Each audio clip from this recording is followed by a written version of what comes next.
mileage you, man. Look, listen, I'm gonna tell you, man.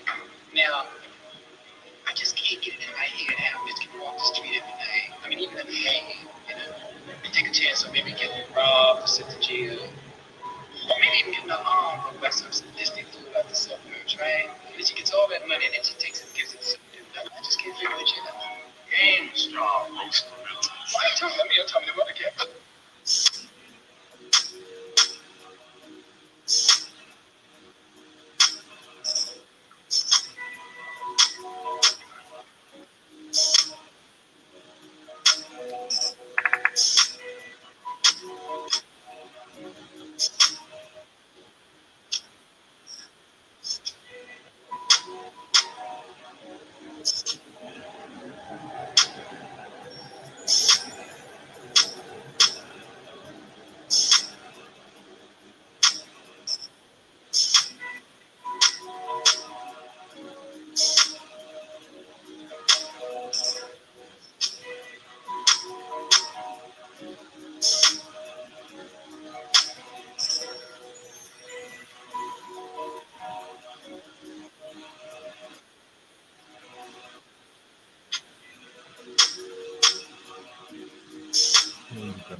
Shout out to LDA.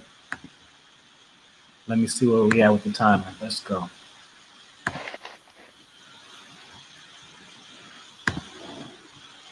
Boom, what's going on, everybody?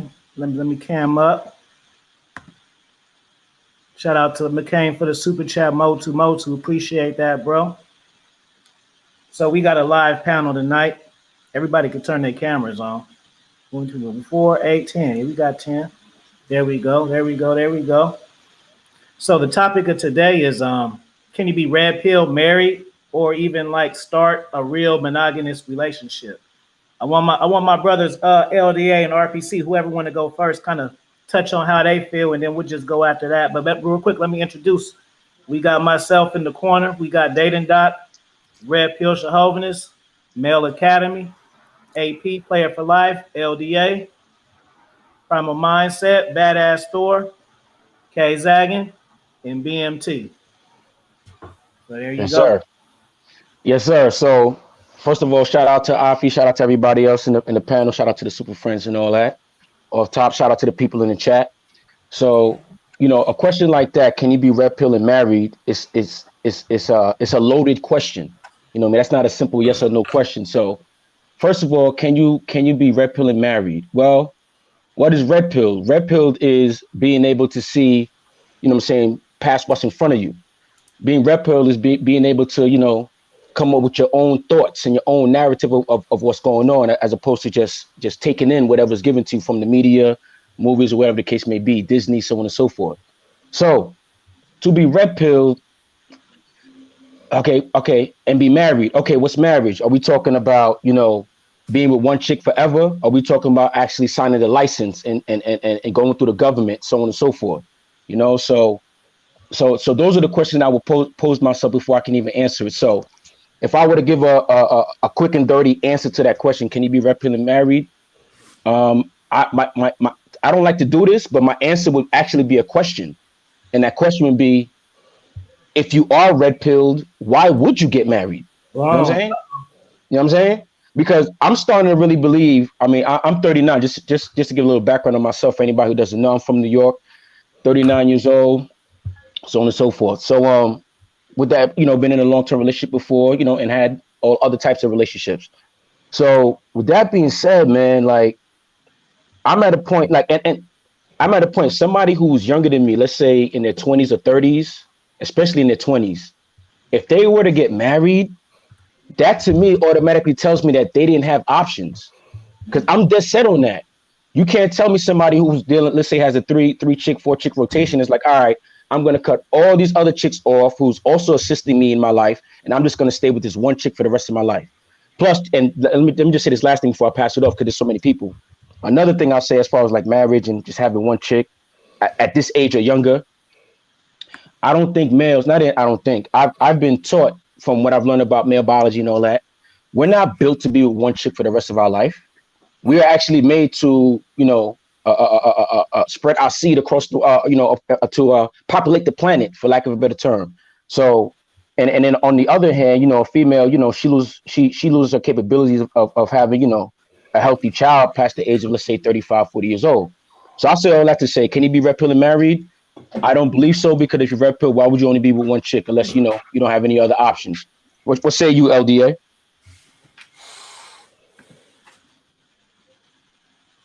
Your I think your mic might be. You're muted. There you go. Can you hear me? Yeah, I hear you now. Good. So, salute to everybody that's in the panel. So can you be red pill and be married? I'm coming from a different angle. Somebody already asked me, was I going to play the devil's advocate? I thought about it. I may do it. But if you are married, or if you decide to get married, you need to be red pill. You need to be aware, if you're going into that juncture, that you need to be red pill. And I think a lot of times people think, well, if you get married, that you're automatically that you're blue pill. That's not true. You can get into a marriage and be red pill. Now we have so many definitions of what red pill is, but if you really break it down, it's being aware. If we were to take it in the context of what we're talking about, being aware of female nature. So if you're in a marriage, you're aware of her nature and what she would do. Now, everyone can't handle that. Everybody's not mature enough for that. So they need to not go that direction and not be married. But if you do want to be married, because there's guys out there who want to be married, just be very honest about it. Man, it's my mom calling. So there are people who do want to be married. But what you have to do is you have to be red pill in that marriage. Go ahead to the next person. Let me answer this phone call. Go ahead. Somebody want to take that? Somebody got something they need to say? Yeah, can I go? Yeah, I'll take it. But I'm married. I'm married, and this is BMT. So I don't know. Since I've been on this space, listening to a lot of people, and I always hear their backstories and all the shit. I'm needing none of those pills and stuff. I never had to take a pill prescription or anything. I'm just know about being a man, and that's through life experiences. If a dude want to be out there in the streets, let him go out there in the streets. That's his prerogative. I got tired of that. Like I said, I'm married on my own, not just one company, but 2. And I'm about to give my wife, her own business. Like, I'm sorry, but like when it comes to doing business, most of the men that are up in my echelon, we all got families. We're not about to have a solo dolo dude hanging around us when we doing business. Either you showing us a legacy of you can manage a home or not. Now, some guys, I guess, they want to be out there in the streets. That's their prerogative. More power to you.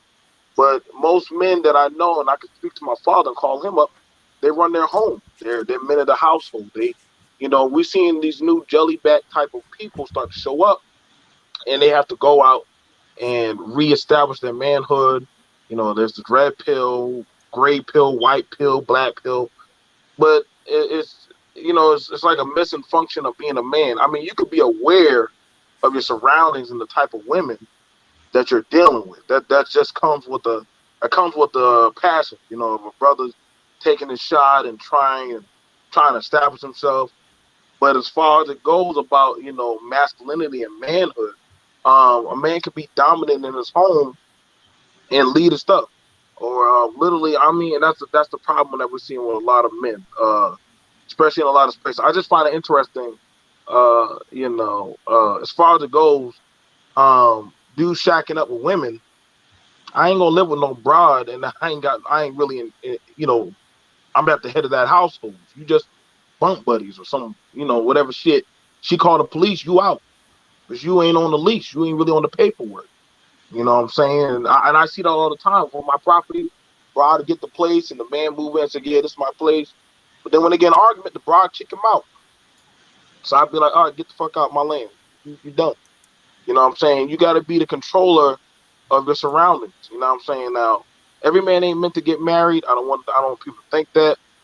But as far as it goes for a man being his own man, you know what I'm saying? I think that's what the red pill was supposed to symbolize. You establishing your own foothold in your life. But it started going into this sexualization being about women. And that's when it started losing its fluidness. Because it went from men talking about networking, power, growth. You know what I'm saying? Hey, I get it. You don't have a father. Let men who are more established help you along with that. It started becoming about hearing about heifers and witches and all that shit. And that's not what it's about being a man. It's about actually finding who you are and building that. If you stuck on talking about pussy, then you more fucked up than we think you are right now. So, we got to start get the manhood part down first before you can go deal with these women. But other than that, they're gonna take your ass to the bank. So some great points. There it is. Dayton Doc, what you got to say, brother? Okay, so let's go in the history of marriage, right? So way back, you could be married to multiple wives. I'm Puerto Rican, our indigenous culture from way back. I mean, you can spread your seed and be married, right? So nowadays, two main reasons people don't want to get married is the lack of sexual variety, and maybe because they got burned in the past, divorce, kids, money, and any of that.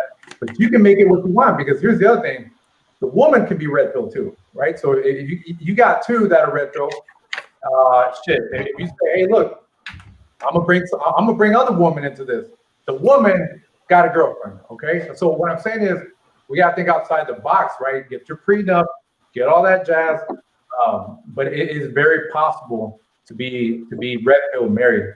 But again, a lot of and again, it goes back to what Chauvinist was saying about defining red pill, right? Because a lot of red pill is out of spite for women, and then some red pill is, again, thinking outside the box, not allowing society to dictate the way you got to think, or the path, the life path you got to fall in. But for my situation, if I do get married, it's got to be with a woman that gives me that sexual variety, and she understands that, and I love her because there's that honesty, that transparency. If I say, hey, that girl got an ass, don't she, babe? There's that honesty, right? I'm not having to trap that energy, because when you trap that energy, then that's when bullshit happens.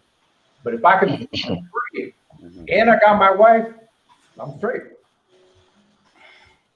I'm a mindset. What you got to say, brother?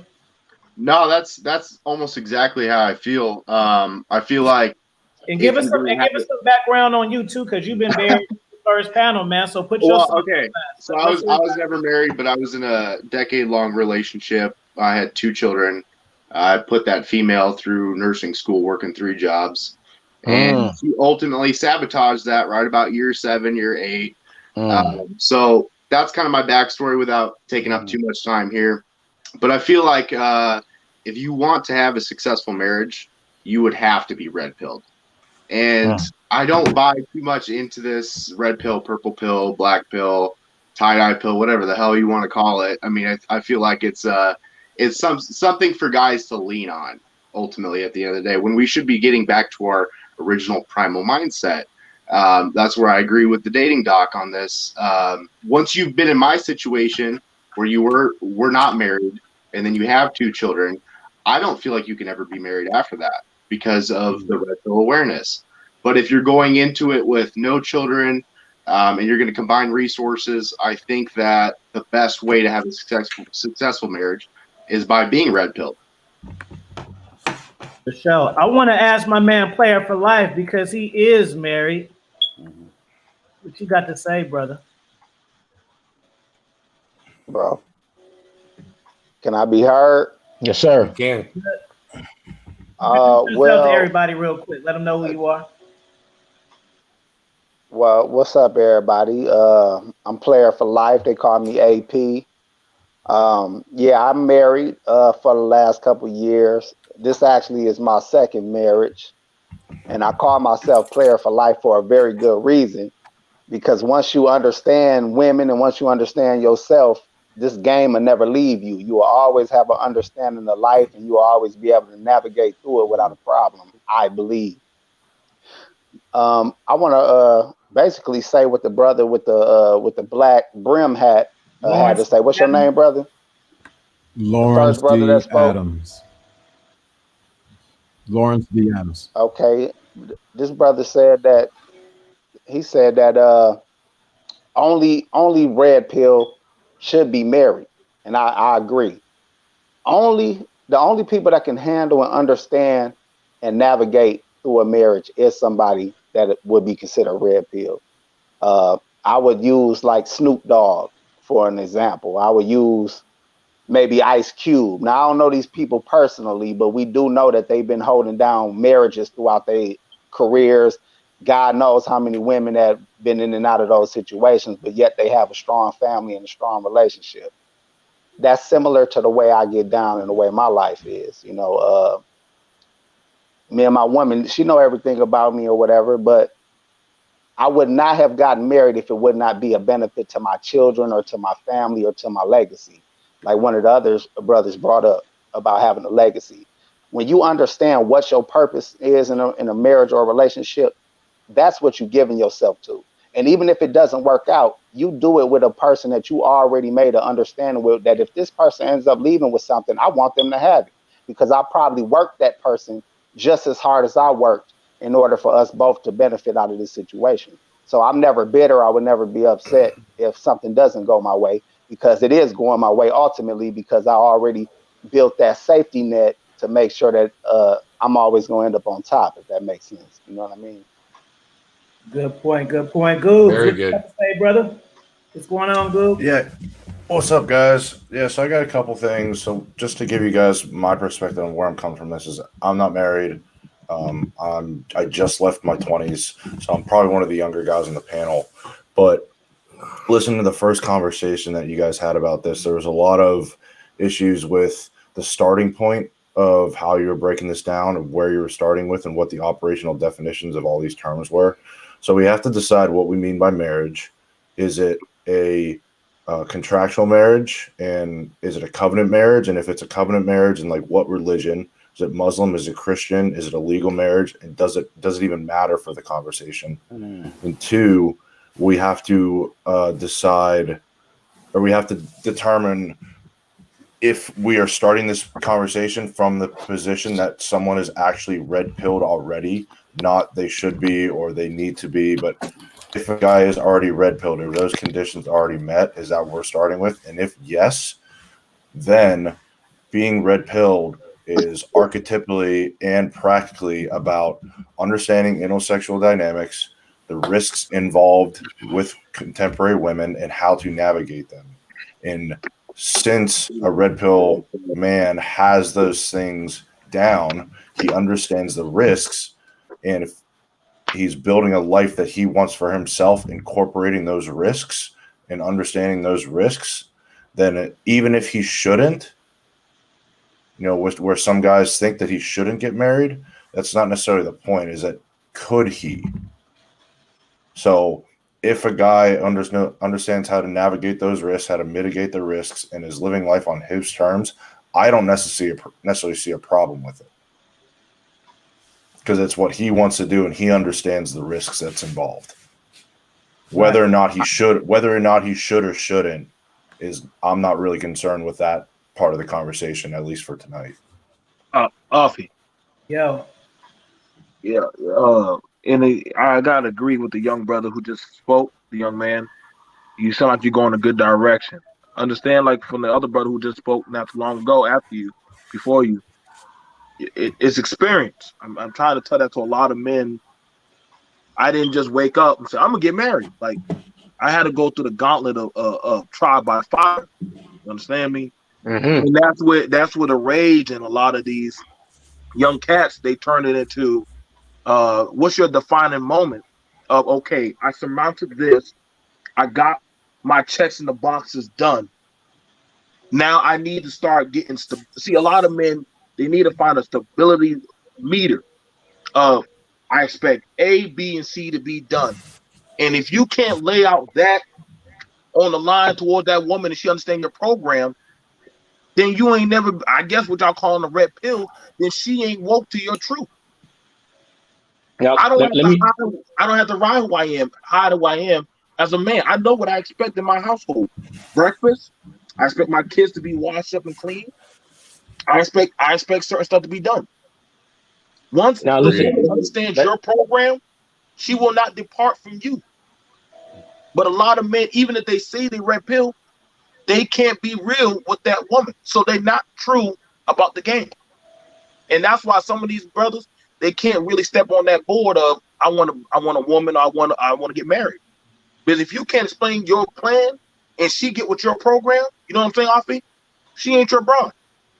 I want Red Pill Thor because that's his name, Red Pill Thor, and he's married. So, what you got to say, Red Pill Thor? Yes, I've been married 27 years. I have 4 kids. My youngest is 32, and my 10th grandchild will be due any moment.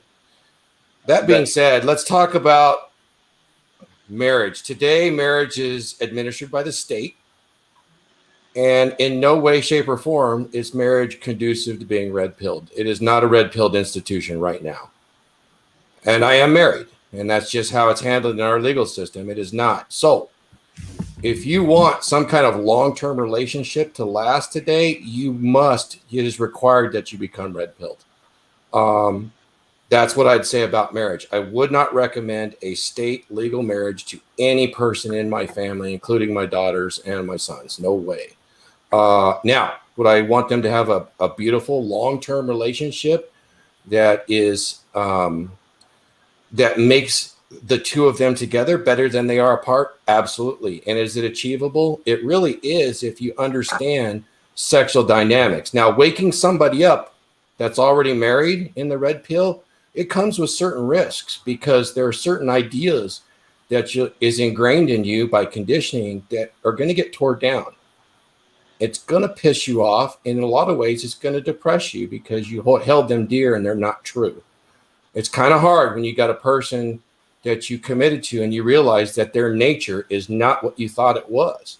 But as soon as you can accept that, you can have a much better relationship. You can seek your sexual variety. But at the end of the day, you can be a better person with that person. And they will follow your lead. It only takes one to become red-pilled over time to bring the other with them. That's what I had to say about the red pill marriage. You can be red pill. It's a difficult journey. But if you're a young man and you're not married, you must be red pilled if you want to go down that road. OG Rick, you up, brother? OG Rick. OG Rick busy. But yeah, so while OG Rick is getting himself together, what I wanted to add, well, first what I want to say is that I agree with everything that's been said thus far. But what I want to add to that is I guess I might be saying it in a different way, is the fact that the reason why, I wouldn't advocate, like when people, if a young person asks me in their 20s or early 30s, asks me, should they get married? I would say no, because everything that we just described is not the average male nowadays. You see them in the chat, you see them in consultations, the type of questions they're asking. They don't even have a purpose for themselves. They're still concerned about, chasing chicks in the box and all that, when every man on this panel knows that life is way bigger than box. So you got dudes who are unemployed, but their question to a coach or whatever is, how do I get a chick over on the first night? Like, dudes have their priorities messed up. You want to talk about legacies and programs and programs for chicks? Dudes don't even have programs for themselves. You know what I'm saying? That's whether it be lack of fathers, whether it be media, whatever the reason is, we can all agree that the average male nowadays, especially young cats in their 20s, they, for the most part, they're not what we say a man needs to be in order to be married. So that's why when I'm speaking in general, when I say, and someone asks me, should somebody get married in this day and age, especially as far as like the marriage license is concerned, I'm always like, nah, because I already know the guy's not ready. Good for you, man. That's awesome. I agree 100%. Yeah, I think I'm the closest guy in age to that group that you're just talking to, and it's a freaking mess. I'm telling you. It's a mess. And I don't disagree with you that they shouldn't. Right. Let me just say that go ahead. Go ahead, man. I was going to say, I don't want to say that I'm against marriage. I just want to throw that out there. I'm not against marriage, but I just know that most males are not built for it the way that it's constituted nowadays. That's the best answer I can give. They're setting themselves up some horrible heartache and pain out of lack of knowledge and experience. They really need to dial their own shit in to even think about going down that road. Mm-hmm. Yeah, not only not built for it, they're not ready for it, and they don't understand the risks that are involved with it. And that is a 3 huge reasons why, to your point, they should not. And let's be honest. A lot of these young cats get married to chicks because they want in-home box. Let's keep it 100. They're not thinking about everything that we just described. What they should be concerned about, the knowledge they should have about themselves in order in order to be a leader to their wives. They're not thinking of all that. They're thinking like, you know what? The head game pretty good. I mean, when she sleeps over, she's not a headache. She can move in. Matter of fact, let's get married. That's what dudes is thinking about. So they do. And as soon as they get that on demand, then they start getting lazy. I was going to say the paradoxical part of that is that as soon as they get that, they hit that easy button. Like it's no longer easy. Yeah, it ain't no longer easy. So you talk about it's not easy anymore. Like it becomes harder than they were when they was single. Once they hit that easy button, they believe it's like. But that's where I think for the younger guys and even some of the older guys, there needs to be some kind of when I was back in the 80s, when I wanted to get my driver's license, I went to driving school in order for me to even get licensed. I think that was around 87. So 87, 86, 80, 87. So when I got my driver's license, then I had to go through what? Driving school. Then I got my permit. And then I went to the next level where I did get my driver's license. My point is saying that there has to be something presented from, say, a panel like this to say, hey, if you want to go down the path to be married, let me offer you some guidance in that direction, how to properly, like somebody already put in the chat room, how to properly vet a woman that can best serve you, and you can best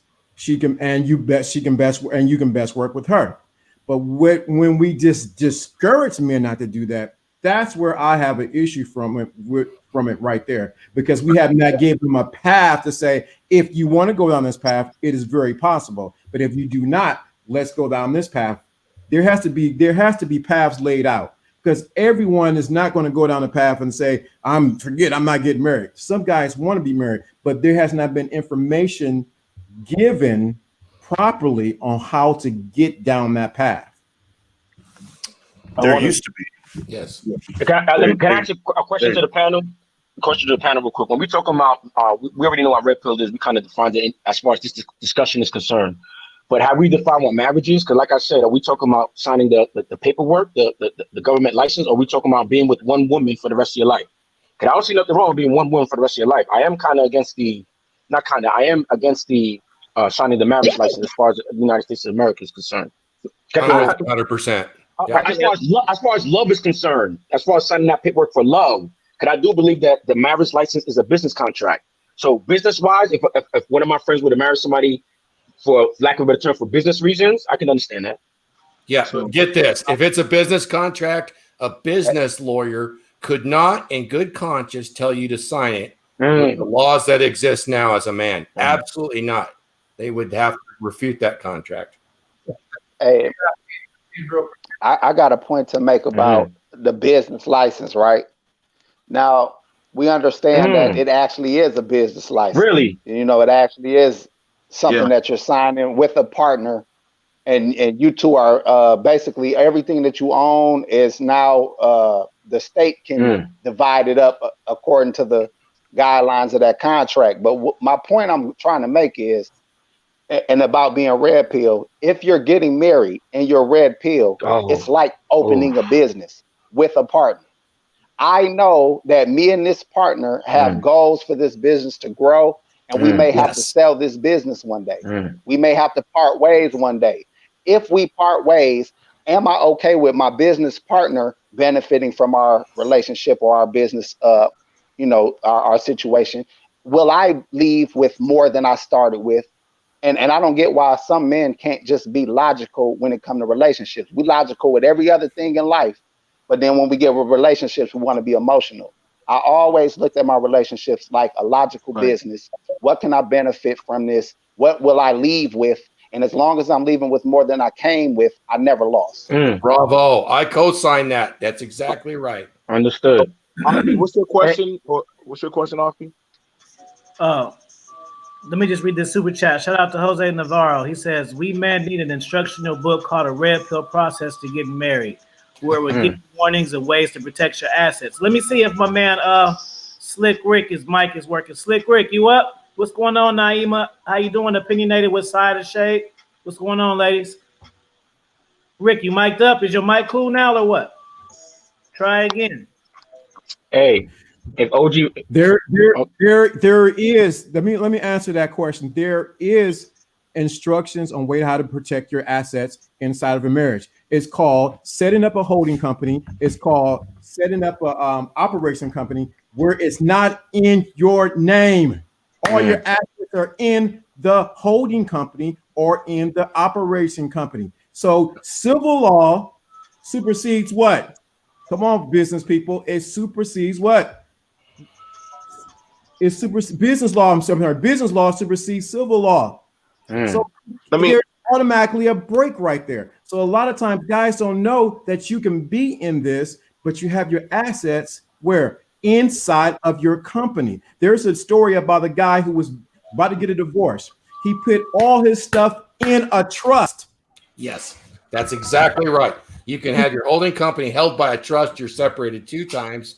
You can do that as long as you don't commingle and grow it. Yeah. We can't do it. Most of these guys don't have nothing for her to take. What, are you gonna split the couch?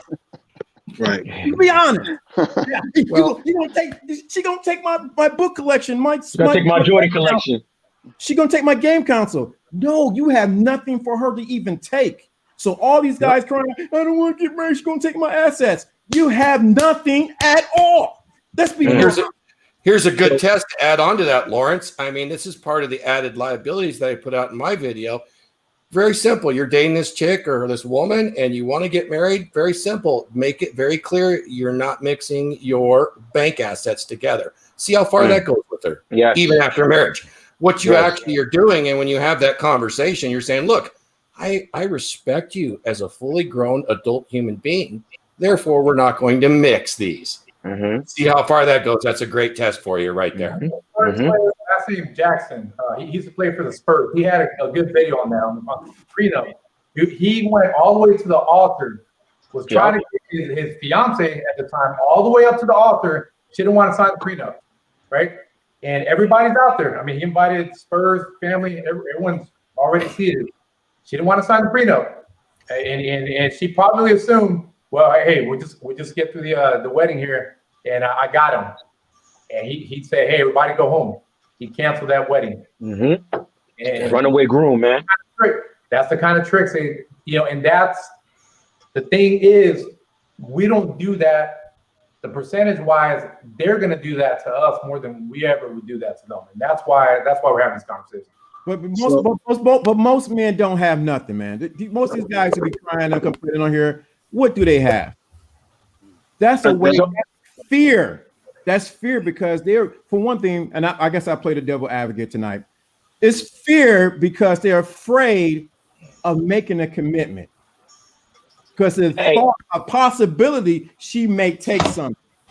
Let me say something. I don't think that they're afraid of making a commitment. I think that they failed at having women commit to them. Boom. They have not met a woman that would really fuck with them in a real way. So now that they're insecure, you know what I'm saying? But when you a type of guy who had to fight women off, or women want to kill you when you leave, you typically ain't worried about having those same kind of problems. You know what I'm saying?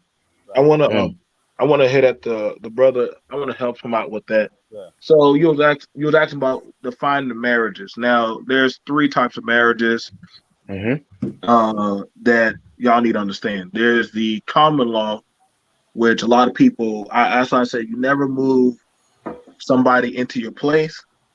Once they start receiving mail, start receiving things there, depending on what state, they are now a resident. You will have to go to court, spend money, and go through hell and high water to put them out. That's why a lot of these guys, y'all be letting that chick stay there for a few days. She's counting the clock. She said, hey, can I get this mail there? You better say no. But I own properties, and I have to go through this. They say, Mr. Johnson, can you kick them out? I'm like, no, baby. You let him stay there. Now you got hell and high water. So the next thing about it comes when we have the state law, and that is a business contract. You have to pay for your marriage license. For those of us who went through that, you got to go get a notary. You got to go get the state to recognize it and all that stuff. What you are signing is literally your own little LLC contractual agreement saying that I recognize this person as a holder of my life, that literally if X and Y, Z would have happened, they break off this. That's why it comes out of life insurance and everything is a contractual agreement. And so a lot of men don't understand how to doggone lock up the assets on them. They don't do that. And then you have the last one, we shacking up and we made a baby. Now you are baby married. Yeah. Where literally she don't have to be around you no more. She already got you by the bucks. She got you by the balls. And a lot of us brothers, I've seen that happen. When I was in the military, I had to make a lot of men go to court. Yes. Don't let her go to court by herself. Once you go to court and make them deals, that's your ass. Right. He will make the deals with the mediator, and since you're not contesting it, her and that judge are going to be the new daddy instead of you.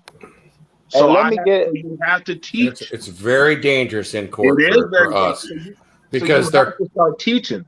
That's where RedPill, this panel comes into play, and it activates, and that's when you have the panel and the council say, young guy, fella, get your ass up from the pool table. Get your ass up from the goddamn card table. You need to have a suit on. We need to have you at the courthouse.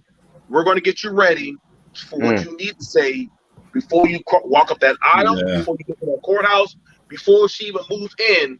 We need to have you Jedi trained for what's about to happen. Right. So, let me shout out this super chat. DT says you can absolutely be married as a red pill guy, just not under the bidding of the government contract. I agree. Yeah, exactly. Hey, let me OG Rick, are you in now? Yeah, I'm trying. Can you hear me? Yes, I can. Oh, awesome, awesome. Guys, salute. I'm glad to be on the panel with you guys. Marriage in the United States, it's a rough thing to do. You have to be red pill. You got to hope that the woman that you choose for this commitment is going to be on board with working with you the whole way, that it's not going to be this short time thing. Because women do have plans. If they see a guy that they could run over, they'll run him over and they'll take whatever they can get from the whole deal. A lot of times, if a woman is on a good path and she gets together with some friends that have been through the system and have taken advantage of other guys through peer pressure, the woman can follow that path. I think you have to be red pill to be married. You definitely have to. If you want it to last. Exactly. You definitely. And everybody on this panel has had some kind of experience, you know, with the exception of Googs, who's not married, and I wouldn't rush to it. I think you don't have to worry about me, Rick. No, he's my hero, man. I want to ask you, Googs is my hero. Yeah. You got the name Player for Life, bro. So what the hell made your wife special enough for you to say, I'm gonna give up the game, bro? Like, what made you do that? What was it about her, or even what was it about you at the time? I bet he hasn't given up the game. Great question. Well, that's the point. Who said I gave it up? You know what I'm saying? Not at all. The game stays with you. Yeah, and not even that. It's just who I've been that from the jump. So I didn't have to change, and she didn't have to, she didn't have to lower her standards. She bought into me early on, and that's what she's with. Now, if she ever changes her mind and think that she wants something different, I already made it very clear that that's fine with me. And some of y'all, someone talked about for it to last. If you red pill, there's no guarantee in nothing you do in life.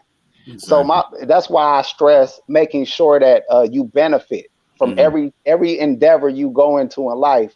You should have some benefit out of it. You know what I mean? And it don't hurt. And that's why I'm saying I don't get why somebody could be with somebody for 15, 20 years, had good experiences, might have raised some kids in that time, might have accumulated some properties, accumulated a business, and you walk away much better than you were when you started. I mean, charge it to the fucking game, but this is, I want to bring this up too, because let me, I'm sorry, y'all. Let me get 2 points out now. I want to hear what y'all got to say about it. First of all, about the men who are red pill, but then they hit their 50s and their 60s. And now they not that same lion they used to be. And now that woman who is 55 and still can pull her a 35-year-old, she now is running them up. You know what I'm saying? And a lot of men aren't prepared and ready for that, because you had her on a tight string for all these years. You think that she's going to have the same level of respect and admiration for you once you become that old dog. She might not feel you anymore. And you got to be prepared for that if you're going to get married. And then the second part I wanted to talk about is the young men that are forced to get married by the pressure of their woman buying their own ring, a woman that's setting their own date, and they, inviting the whole family to the wedding. And now the man just feel like, shit, I gotta come now. She done did everything.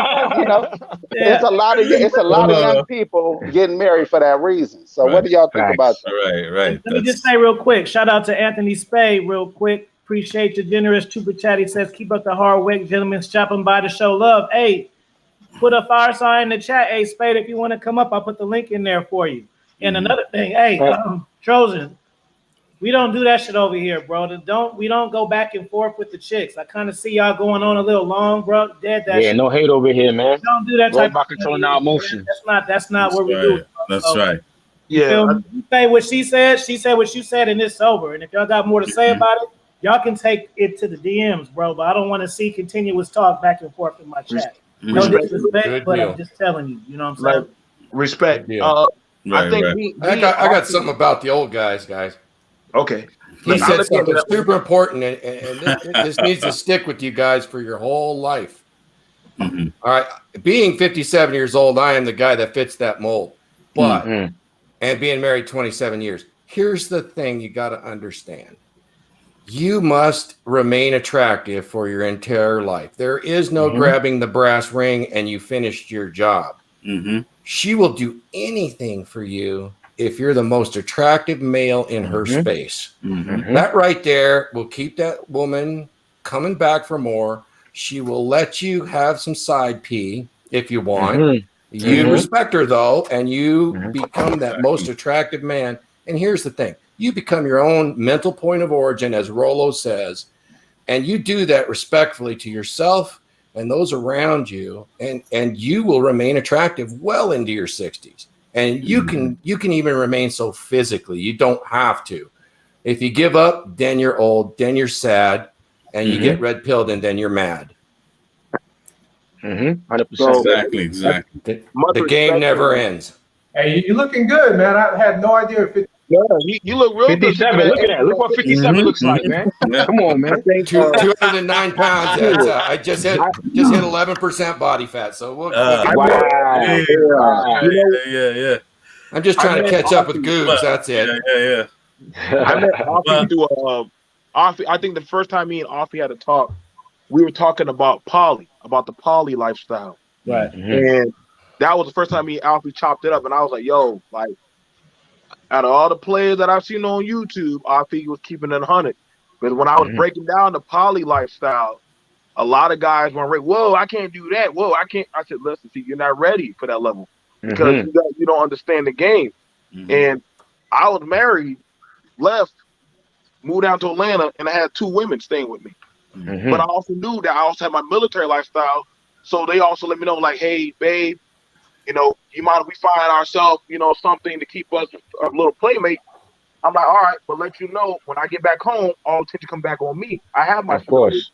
I have all that shit. Right. But see, when you start breaking down, you have to be able to maintain, fellas, a level of power. That way that woman understands that, hey, I gotta keep close to that level of power. And so long as I'm doing that and I stay in daddy's good graces, I'm good.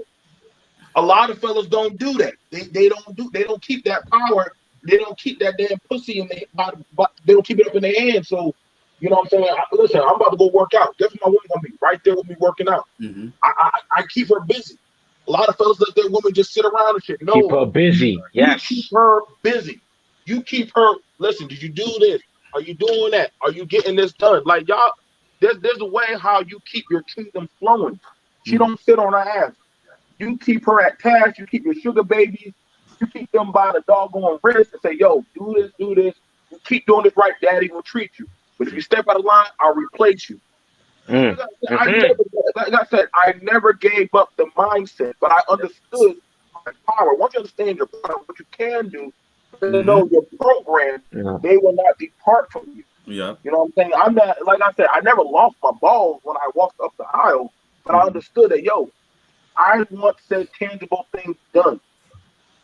And see, some people, like I said, I will be honest, in this day and age, it gets dangerous. You can't think like this because they will try to behead you. I understand. Times have changed. Back then, you could have your main broad and have your doggone side piece living down the other side of town. And your wife, not even 2 blocks away. Exactly. But you know what? She would have never, they said, okay, Gladys is going to the grocery store at 12 o'clock. Evelyn's going to be there at 9 o'clock. So I need her to do what I got to do, get my ass home before he get back from work. He might stop by and see her, but I know he's going to be at my bed at tonight. You didn't have to hide what you did. They knew it. That's a fact. You can't be like that. You can't have that energy. And so here's the issue with some of those young guys that say, I can't do the poly. The problem that they don't understand is they probably already are. You don't think the girls are? They're not aware of it. They're not aware of it. You're hiding. Hey, shout out to DT for the super chat. He said, my grandfather is 68 with a 30-year-old girlfriend. He's been. Oh, it's easy. Press 5 I can still interact with Spade. Yeah. Here's the thing. We've been poly for the existence of the world. We have been poly longer than we have this contractual one-on-one marriage deal. Yeah. And this goes back to fucking like way back, you know, before we even had YouTube. I mean, we had it to where we could self-express. And that's the problem with marriage. It's not just the money part, but we feel trapped where we can no longer self-express. And a huge part of that is being able to fulfill your sexual energy, right?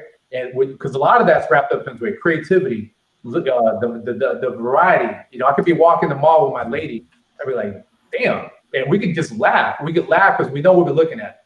Now that's beautiful compared to me as a single guy walking by myself. It's actually a beautiful moment. And by the way, Rick, are you Boricua by chance? Yes, I am. You would see, because Puerto Ricans, we're just like nice brothers. So anyway, but that mentality where I can fully express. And the best way I could explain it is kind of like your engine. When you got a clog in your engine, you're not being yourself, right? When you're trying to do the one-itis and trying to get with the wrong kind of girl and whatnot. But when you have the one, emotionally you feel in love, sexually, I don't even call it poly. It's just, it is what it is. The kind of woman that I want, I don't even put the labels on it. It's so free. Right. Like Bruce Lee, be like water, right? I just say, hey, I want that, let's talk to her. And it's like that. And if nothing happens, cool. But at least I know I can self-express with that woman. Right. Finding that synergy, that's really what the marriage should be. But again, the point I would recap real quick is we have been poly longer than this one-on-one prenup drama, fucking Judge Judy bullshit we've been going through. Very true. Very true. What would it take? What would it take for you to marry a chick, bro? You're a high value male. What would it take for a chick? Oh man, I don't think the list has any end. It's honestly not even on my radar. So it would have to be such a compliment to my life that that I would honestly I don't have a good answer for you, Afi, because it's just not on my radar. I thought I tried to put some good words to it. I just don't have it. Almost had you there. No, I think you're close. I think you're really close. I mean, for me, it was she was such a compliment to my life. I wanted her to be in it permanently because the compliment was so high and the added value together was greater than apart. It didn't detract from who I was. It didn't detract from her. It was like this person wanted to be my co-pilot on my mission and was ready to hand me the magazines for my M4 when the zombie apocalypse is happening. There you go. She's reading them and I'm hitting them out. See, that's that was the feeling, right? She can apply. She can apply for that position. So that was kind of my answer. Yes. Yeah. I didn't mean to step on you, Goose, but I felt like you were going that way. Yeah, I was going that way, but I stopped myself because even that at this point in my life, that is not even true for me because I don't need anybody to jam my goddamn mags. I can jam my mags myself. You can do your own, right? Sure. True. Touche. I think, and that's one more person you got to save when the shit is going down. That's true. Right. Yeah. My bug out bag is packed for one. There you go. But just think about all the little mini googs that could be around. Hey, y'all! To the married people on the panel, what would you do if you catch a woman fucking up now, cheating or whatever? Well, it happens. I agree. I mean, but my point is, a lot of people get married with the idea that this kind of stuff don't happen. And then they lose it. They either lose it on a woman, they lose it on a guy, or they lose it on themselves. That's, again, red pill should be the only men getting married. You shouldn't be getting married under probably 30, 35. You know what I'm saying? Exactly. I agree with that for 100. But when you deal with somebody, and this is just me, I can't really speak for no one else. I got my friend with me. You know what I'm saying? This is my friend if I wasn't with her or not. And matter of fact, if she moved on, I'll be her fuck buddy. You know what I'm saying? Right. So really, this is kind of what happened. And because we worked so well together, we started accumulating shit really quick, really fast. And I benefited. We both got properties in our names. We walking away with rental properties and somewhere to live. We're okay. So I don't look at things. Someone said for life. I don't know what that means. You know what I'm saying? Because I can't see that far. Right. But as long as we're together, I'm going to try to have as much fun as I can. If it changes, we got to know that we got other options and we can go do that. Because every season in life may have something different to add to your life to, make it what it is. And people don't want to let go of one season and embrace the next one. And that goes with women too. You might have been supposed to have 4 beautiful relationships in your life, or 1, or 3, or 30. You know what I'm saying? But if you're not willing to let go when it's time to let go, that's where people lose. Right. I just want to tap into something real quick that you said. Shout out to Googs. He had to leave. So if you guys just missed him, go follow him on Instagram at The Male Academy. Right. You find Googs there. And my man Thor, he has to go in a minute. So let you say your piece real quick, my brother. Just at RedPill Thor Instagram. I do coaching there for TRT and working out and any young men that need some life guidance. So that's kind of my spiel. And then for the older guys out there, I just want one more thing to talk about. Guys, as far as women are concerned with older men, they have a different view of it than we might. They are perfectly comfortable at any age, 18 to 60, with a man that could be their stepfather. They are uncomfortable with you being their grandpa. Does that make sense to you guys? Yeah. It makes sense to me. That's how you should look at it. Yes. Your daddy. Your daddy. Hey, you know what? Shout out to Lottery Google for the super chat. He said, great panel. And shout out to my sis, always showing love. China White, what up? You guys go to China White's channel. She got fire content and she's an intelligent sister of mine. Yeah. Thank you for the $14.99 super chat. Hey, you know what? Just real quick, I had a thought. Let's do this same panel again, but then let's get on the player shit next time. That sounds good. Oh, that's ready for that. Yeah, all right. So this is like an appetizer. This is like an appetizer. Yeah. And some solutions. Yeah. Oh, you guys are great, man. I love hearing from you. This is fantastic. I have a lot of fun. Yeah. No doubt. Hey, I just wanted to tap into something real quick of something that Play for Life said, man. He said something that's very important that I don't think is spoken about enough. And that's the fact that dudes got to learn how to build. Let me say that differently. I was going to say, let me say it like this. If you're going to get married to a chick, she at least needs to be your friend. You see what I'm saying? I think RedPill Thor mentioned it when he said he wanted her to be in his life. That sounds like a friend. That sounds like, somebody you just kick it with.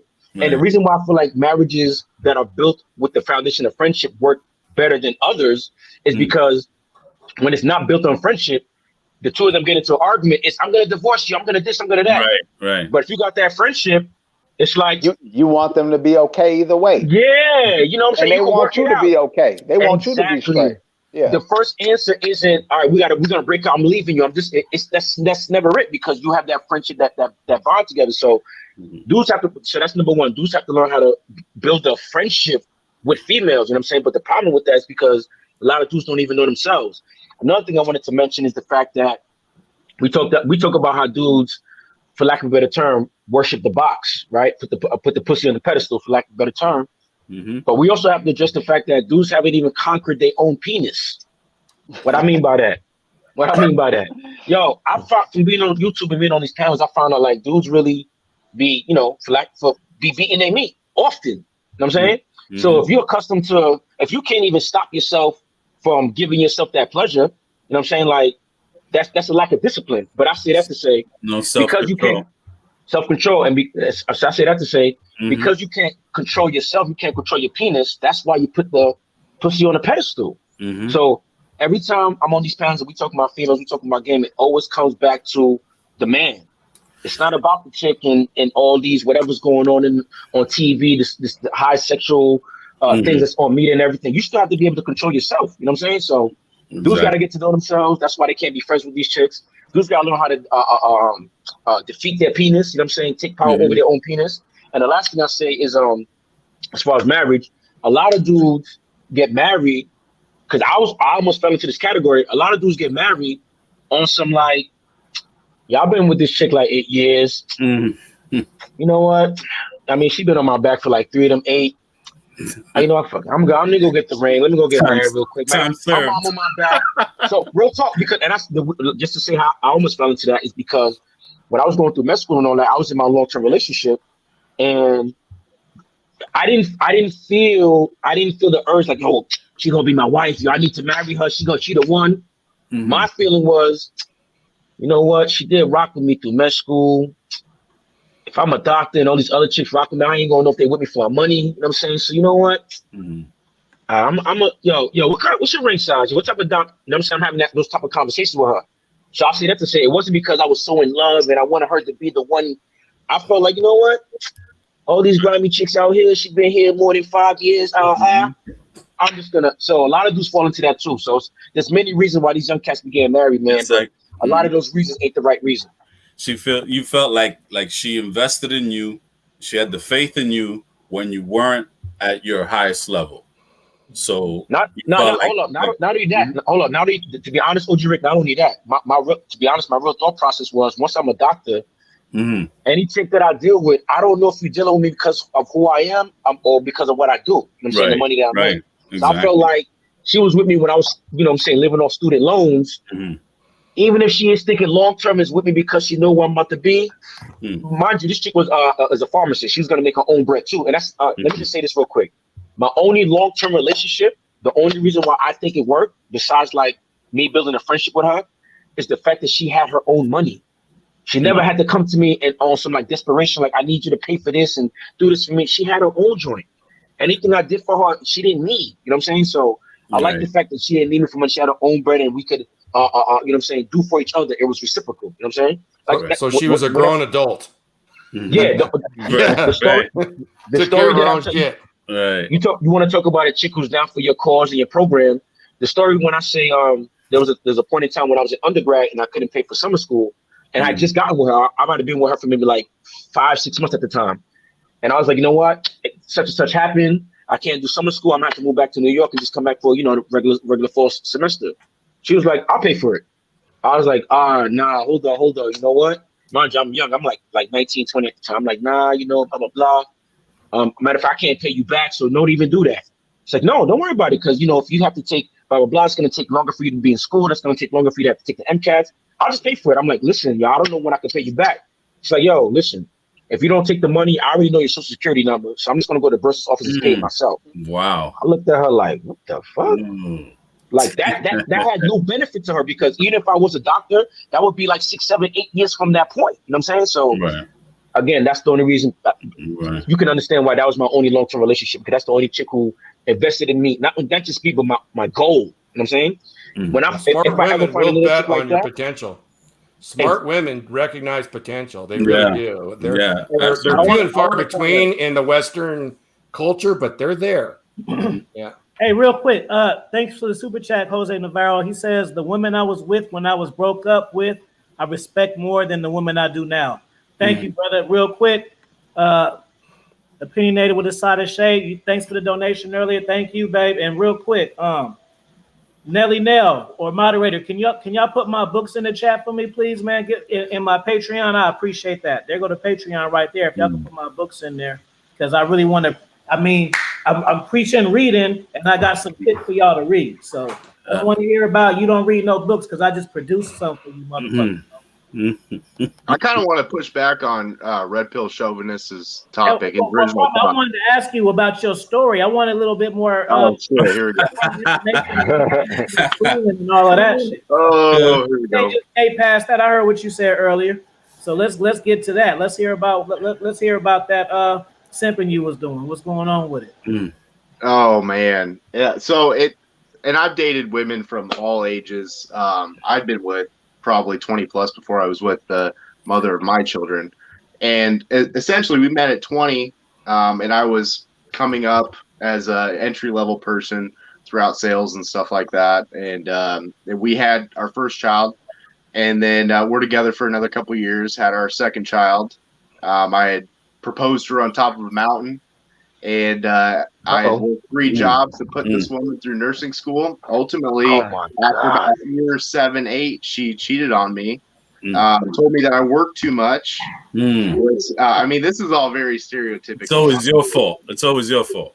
It's always my fault. And, you know, there's probably things I could have done differently, honestly. But at this point, I've watched my mom do the same thing that my ex-fiance did.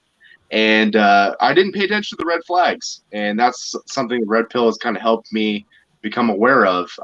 Her mom's been divorced twice, constantly with alcoholics. And she, even though she's a nurse, it doesn't matter, guys, if they're a CEO, a nurse, a doctor, it does not matter.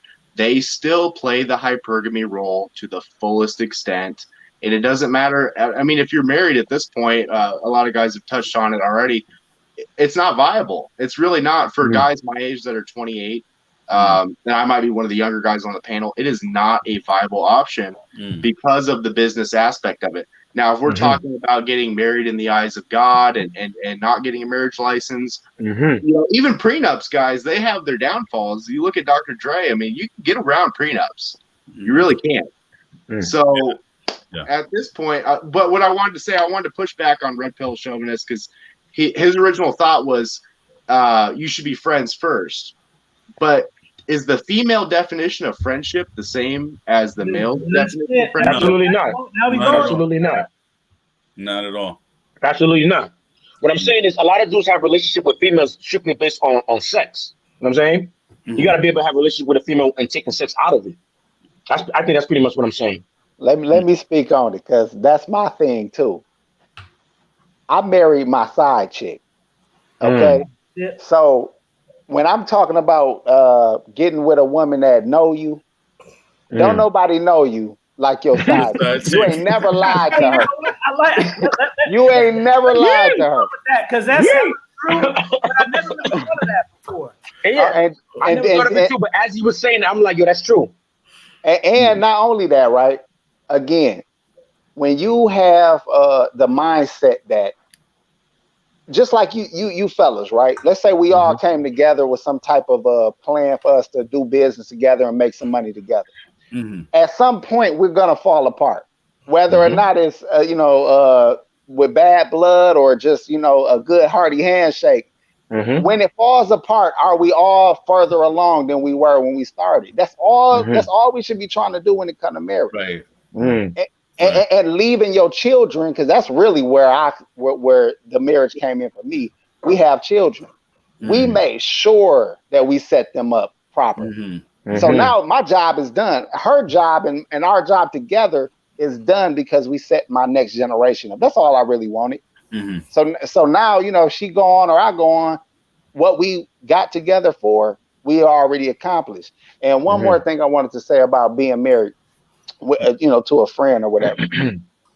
First of all, and then the brother that's 28, it don't matter what age a woman is.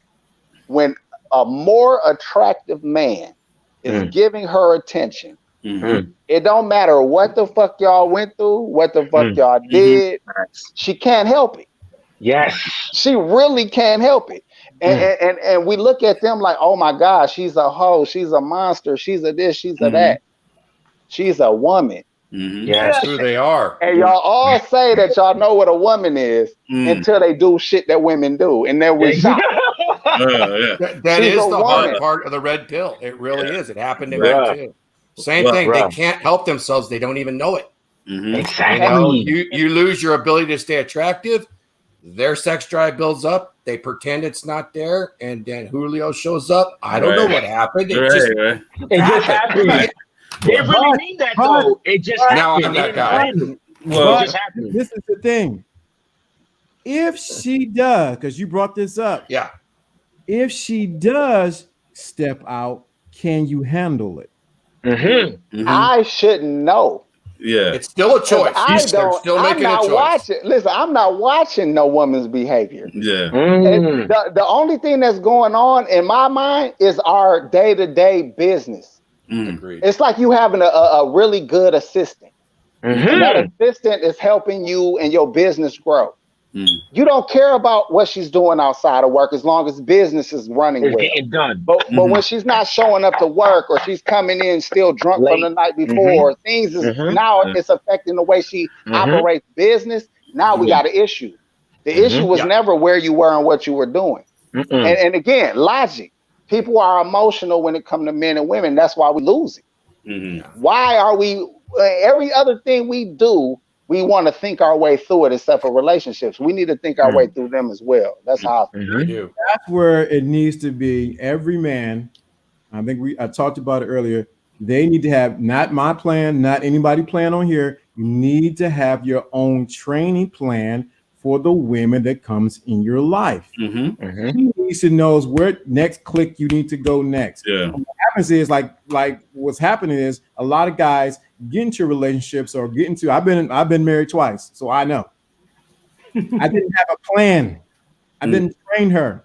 I didn't show her the direction I was going. Right. Guess what happened? She's left. Why? And then even in the training plan, I did not have consequences if you break certain things that I hold dear.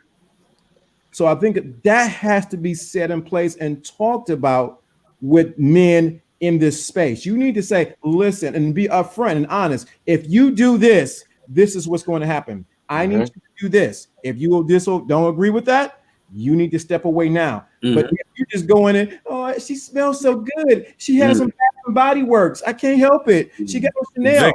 That's the next, super important. Yeah. That's super important. I have clients that are just like that. It can't go understated, especially some of the younger guys and even the older ones. For whatever reason, as they become red pilled, I will be working with them, and all of a sudden, their relationship. Oh no! It's just special. It's not like every other one. It's different. It's not the way you think. What that tells me is they've never come to that realization that it's not really true. We're all human beings. I want to make a comment about consequences. I'm sorry. You're fooling yourself. Or, yeah. Right. I want to make a comment about consequences. No one is afraid of consequences. I mean, the same reason people break laws is the same reason your woman would break your consequences. They'll just get better at hiding what they're doing. They got apps. They got all kind of ways to communicate. They got job emails that you'll never have access to. They're going to do what they want to do. Consequences for betrayal. Yeah. Right. I understand what you're saying, but if that betrayal is something that you don't want to handle, you leave, right? Yes. That's the consequence, but it shouldn't be. It shouldn't be a thing that throws off everything that you got going on. Right. I mean, that's the red pill mentality of being in a relationship. It's like, look, I'm gonna be all right. Regardless, I'm gonna re-up on this exact lifestyle tomorrow. I'm gonna have the exact same lifestyle tomorrow. Better. But I might be sad for a minute, but I'm okay. Good luck with you finding all of those things that you just had. But again, got to be red pill too. Right. That's the point. Only a red pill person can handle those kind of things. I think. Hey, I love you guys. I gotta go to work, man. Yes, sir. Thank you for having me on. Thor, my favorite Viking. Peace. My favorite See Viking. you guys. Peace. Thor, always a pleasure. He said, my fiance cheated on me after helping me for 5 years. These women don't care what sacrifices you do for them. No. Yeah, because relationships don't have equity, bro. That's why. That's exactly right. I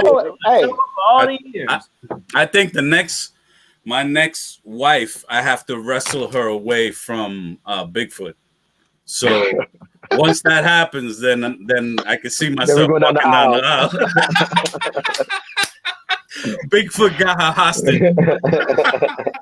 Now, I kind of want to jump into this real quick. The last three gentlemen, I think they touched on it. Thor was real big about maintaining your health, your fitness, everything, and being as attractive as you can possibly be. Not gonna stop. Now, y'all heard my cliff notes of my story, but what you didn't hear was that I got so caught up in doing the constant work, the parenting, majority cooking, cleaning, that I was coming home, playing video games, and drinking a 6-pack of beer every night. Okay? You guys need to be on top of your game at all times. And when you're not, they will catch you slipping. I got caught slipping. And even though she cheated with a woman, okay, not a guy, we tried to rekindle that, and it still exploded. Okay? Right. You got to be the best version of yourself at all times. It doesn't matter if you're 40, 30, 60, whatever. To make a marriage work, that's what needs to happen. Exactly. I agree with what you just said, but I don't agree that will stop a woman from doing anything. It won't. What it will do is make you more viable to more women when you choose to move on. But there is a million guys in the gym. There's a million guys because you got to realize some women like handsome light-skinned guys and tall dark-skinned guys and pretty white guys. Like they got the same desires for different variety as everybody else. And if they have the opportunity to, and remember, a woman can stop off at the hotel for 30 minutes, and you would never know. Some women like handsome, light-skinned guys. And Locario, what up? What up? What's going on? Like they got the same, somebody got an echo going on. That's me. Everybody else. And if they have the opportunity to, and remember, a woman can stop off at the hotel for 30 minutes. That ain't me. Whoever not talking, everybody mute their mic. Handsome, light-skinned guys. And somebody got their YouTube going on, so it's got the 30-second delay. But going back to Player for Life, so I like to look at this as like the metaphor of like National Geographic, right? You see the lions fighting, right, for the woman, right? They literally start fighting for the woman, and not saying we got to get to that, right, when you start getting arrested, but you got to have that it all comes down to energy, right? So if a woman feels, hey, this guy's still got strong, fun, loving energy, attractive energy, then I'm good with him. The second you lose that energy, right, because you become boring to yourself, that's when, again, she starts slipping. But at the same time, we got to quit being the victims, like, oh, what they do. We do the same thing too. I agree. Exactly. This is a human thing. What's that? It's a human thing, not a woman or a man thing. And the point I was making earlier is, if there's that honesty, I'll be honest, whether you want to call it kink friendly, open, whatever you want to call it, but I bring that honesty with any woman I'm dating. And if she's not about it, she gets intimidated or whatever. To me, that's the biggest lie, because she probably maybe cheated on someone. So then all of a sudden she think I'm a freak. She think I'm crazy because I'm being honest about what I want. I'll say, hey, this is full transparency. If you don't want to sign up for it, I got you. I don't need to waste my time. But again, it goes back to that energy. And now you got me wanting to watch National Geographic and fight. Hey, how many of y'all been on the other side of that, where y'all was the guy that a married woman or a woman in a serious relationship was? Right here, Why do we always think that ain't our woman, though? Real quick, because that's a whole nother We always think our woman ain't that woman. You got a dater to keep her, but there's no reason. So let my brother EO check in and then pass it to Locario, because Locario, feel free to get long-winded because you can tackle this one for sure.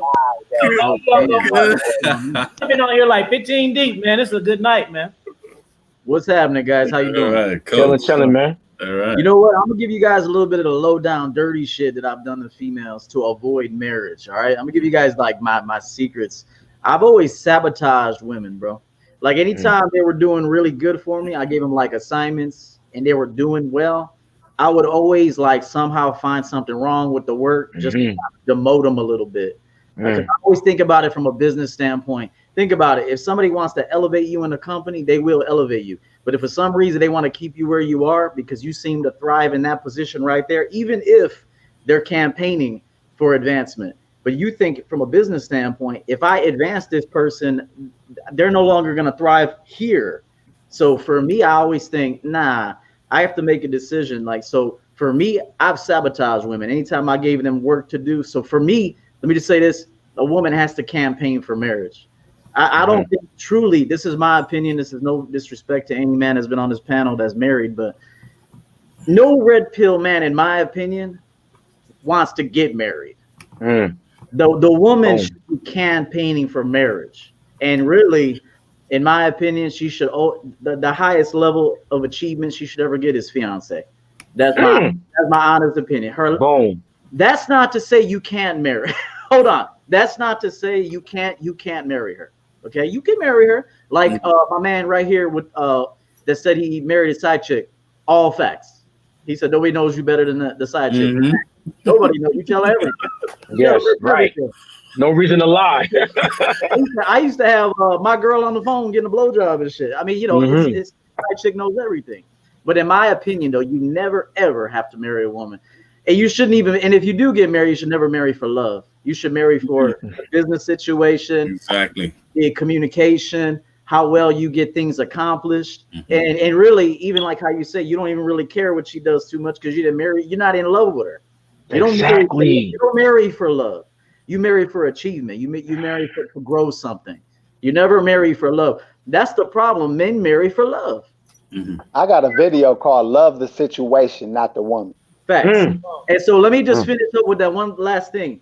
I would sabotage women. Anytime she got to a point, she's like, "Oh, maybe he'll marry me now." I'll be like, "Nah, I didn't really like how you did that. We gotta run that one back." So I would always demote her and keep demoting her until she just either got so fucking tired of it, she left on her own, which is what I wanted her to do anyway. Because I would replace her anyway.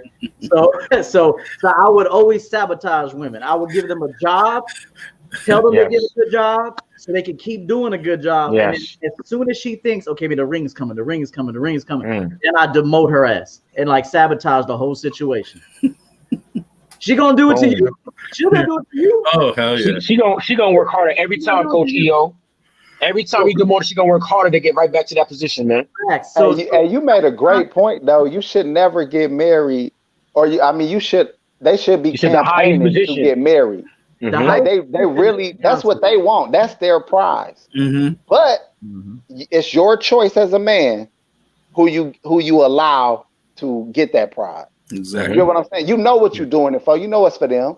Yeah. Like even me, someone talked about getting married, but not on paper. I got married first in Hawaii, and we didn't put it on paper for 2 years. And the only reason I ended up putting it on paper because we started having trouble with our child's insurance. I had to put all the kids on insurance. See, business. I knew I wasn't gonna leave her anyway, so I'm like, I'm with her. This is my woman. I'm gonna be with her for a long time, whether we together, like through marriage or not. She been mine. You understand? So I'm like, I'm gonna take care of this, and we're gonna do it properly. But I still agree that it's their thing. It was for her. It was for her to have a wedding. I feel like she deserved it more than any woman I ever met. You know what I'm saying? All the shit that we've been through, and not been through in a bad way, but all the things we achieved. But let me tell these young guys who's not married something real quick, and then I'll just keep it low. But the highest level of achievement should always be fiance. That's the highest level of achievement. Any further than that, you simped for her, bro. That's smart. You simped for her. I ain't gonna lie. But here's the thing. Yeah, right. Hold on. There's nothing wrong with marriage though. Like Locario, he's married. I know he's running his shit right. I know he is. Does he have problems? He'll let him tell you that. But I know Locario. I know his personality. I know his game. I've studied him. I know he's doing his shit right. There's exceptions to the rule. There's people who run it right. So if I get married, I'm running it right. I'll tell you that right now. But I enjoy sabotaging women because they love it anyway. Right. Yes. They love it anyway. They want to work. More women they love when you set them back and give them something else to work. That's true. That's real. Let's see what Mr. Locario has. Yeah, I want to know what Locario got to say, man. Mr. Locario, shout out to him, man. What's going on with everybody? Chat, everybody in the stream. So what was the question again? Should red pill guys get married? Can you be red pill and married? Right. Well, this is the thing. I think that you can be married, but it can't be a monogamous marriage. You understand what I'm saying? So I don't think that you can see, like with me, I'm not in a monogamous marriage. So I don't believe any guy who would consider themselves red pilled and all that would be actually married in a monogamous situation where he's just only having sex with his wife. You understand what I'm saying? That's not gonna work. You understand? Because as a man, it's in you to want to fuck with multiple with most guys. Because everybody's different. You got exceptions to the rule, but most guys are not just gonna want to be with one woman. Usually the reason why guys get married in the first place is because, and most guys get married in a monogamous marriage in the first place, is because they're the type of guys who are usually the beta male type of guys who feel like this is their prize. This is the only thing you can get, which is why they settle down with that situation, which is why some guys even get into a girlfriend-boyfriend relationship because they're like, well, she's here, she likes me, so I'm just gonna keep her. You see what I'm saying? But I don't really think any dude should be in a monogamous marriage because that's never gonna work. You see what I'm saying? But as far as getting married, I think what's good about marriage is that, because the thing is with me is that you have to give the woman a title in order for her to cooperate in a certain way. You understand what I'm saying? So I always use the business example is that if I have a company and I have someone working in the mailroom, right? I can say to them, hey, you've been working in the mailroom for 5 years. I want to bump you up to manager.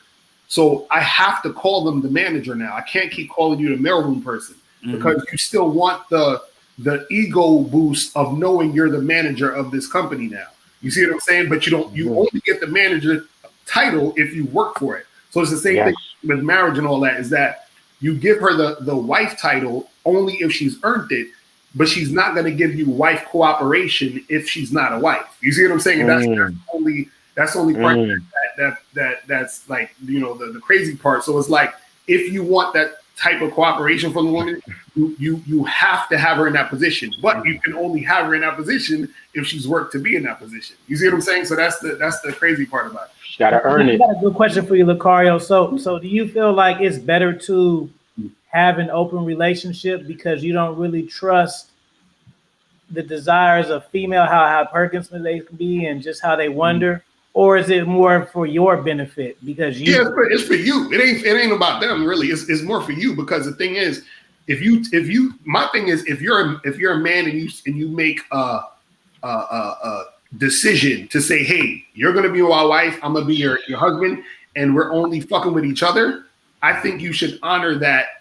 You should honor what you say you're gonna do. But see, exactly, your word is bond. Right. I think it's stupid though to make that decision because, you know, if you know yourself and you know that you like to be with multiple women, which most guys want to be with multiple women, I don't think it makes sense to be in a monogamous marriage knowing that you're most likely gonna fuck up. You know what I mean? Like, Locario, you know what happens is, you know, a lot of dudes be living with these chicks. When I say living, I mean living under her living in her apartment. I got kids with her and all that. So they feel like, you know what, you know, I might as well marry her. You know, I am living with her. We got kids together and all that. Right. Dudes be doing all these things for the wrong reason, pretty much is what I'm saying, man. Right. No, I agree. And that's the worst type of thing to do because I'm like, the problem is that guys do that type of, well, I might as well type of energy. And it's like, no, that's not how you should be having, because I always said, and I agree with you guys when you're talking about, you know, you shouldn't be getting married for love and all that other stuff. I always say relationships are business. You understand what I'm saying? Right. So there needs to be a practical, like she could get married for love if she wants. But the reason why you're getting married neast to be practical. You see what I'm saying? Because if it's not practical, then it makes no sense for you to get married. You see what I'm saying? Because like I would not be married if it was a monogamous thing. Like I would be like I would never get married if I had to be monogamous in a relationship. Like that would never happen. I would just not ever get in that situation. But because I designed it the way I wanted it to be that way, this is why I'm in that situation. But also because my wife earned that spot, because we were together for 7 years before I even proposed to her. You understand what I'm saying? And so she wanted to be my wife way before that, but I was like, nah, it ain't time. And so I was like, okay, now it's time. You know, I've been through the trenches. Cool, you could, you know what I'm saying? We could make it happen. But she had to be at that position and at that level to be able to deal with actually being a good wife, so that when she is my wife, she don't fuck up. You understand what I'm saying? Or the situation don't fuck up to the point where, you know, it's terrible. Now, again, anything can happen because this is life. You understand what I'm saying? But if I'm choosing someone to be in that situation, she had to have had passed all those tests and went through the fucking, you know, the grinds, you know what I'm saying, to even get that type. You see what I'm saying? It's crazy. Now, hey, and Locario, I heard you say before on another panel, I think it was with Modern Life Dating, but just to repeat the question, what was it about your wife, or what did she do within the relationship for you to be like, you know what, yeah, she could fill that position right there? Right. I mean, one of the things was it was cooperation from the jump, because I told her when we first got together, like when we first started dating, I said, listen, I don't want to be on a monogamous situation with you, because we were just dating at first. And then when she wanted to be my girlfriend, I said, cool, you could be my girl, but I want to keep it open. And she was like, cool. You understand? And so she kept it open because she wanted to be with me. So it was like, I already saw from the jump that she was like, it was basically, she was saying, whatever you want to do, I'm down with doing it. Right. So I was like, okay, cool. This is what's up. And then so that continued as we were, dating and being together. And then so there was other things that I did that I put more pressure on her to see if she was going to follow. So every time I put more pressure, she just followed. You understand what I'm saying? So because she was doing that, and then on top of that, and this is one of the main things, was that my ideology became her ideology. So you see what I'm saying? So yeah, let's go. Right. And see, that's what I'm saying. Where that's the thing that, because a lot of guys will be like, "Oh, I'm scared to get married because we're gonna get." The reason why you'll get divorced is because she's not taking, she's not taking your influence. You understand what I'm saying? Yeah. You're part of what you're about. So now, because I knew she was already part of what I was about, she's cooperating and is super consistent. And she was, and this is the funny part, she was sticking with me the whole time, even though she wanted to be married. She never pressured me to do it. It was always like, "Ooh, whenever you're ready, I'm gonna." You know what I'm saying? So this is the funny part. I literally could actually probably not even be married to her now and still been like, we'll wait another 2 years and shit. But you rewarded her. And it was like, she was cool with it. You see what I mean? So that's what it was like. Okay, she's really about me and about what I'm about and about all, you know what I'm saying? And also she helped with all the things that I was doing as far as business. That's what I was gonna say. Exactly. Right. That's what I heard you say. She helped you with the business. Yeah, like she jumped into your business. Exactly. She wasn't concerned about her own stuff. She's concerned about your business and making it grow. In addition to yourself. Right. And it's not like it's easy shit, because she, we've had our little situations and disagreements here and there like everybody else. But overall, it was extremely consistent, and she was only taking up more tasks, like as things progressed. So I was like, okay, she's really down with this, and she's doing it, and she's keeping it going. And so the thing was that I was like, okay, I'm gonna put her in this position. You see what I mean? And then it just went from there. You know what I'm saying? So let me ask you this, Locario. So what brought you to this ideology? As far as what do you mean? Woman like that? As far as what taking her through the tasks. The reason why I'm asking that because it's something I said earlier about training a woman to be. What caused you to get to that? What brought you to that conclusion, or was it something that you grew up with? Or this the funny part. To that conclusion? It was weird. When I was doing that, I didn't know what I was doing. Just freestyling.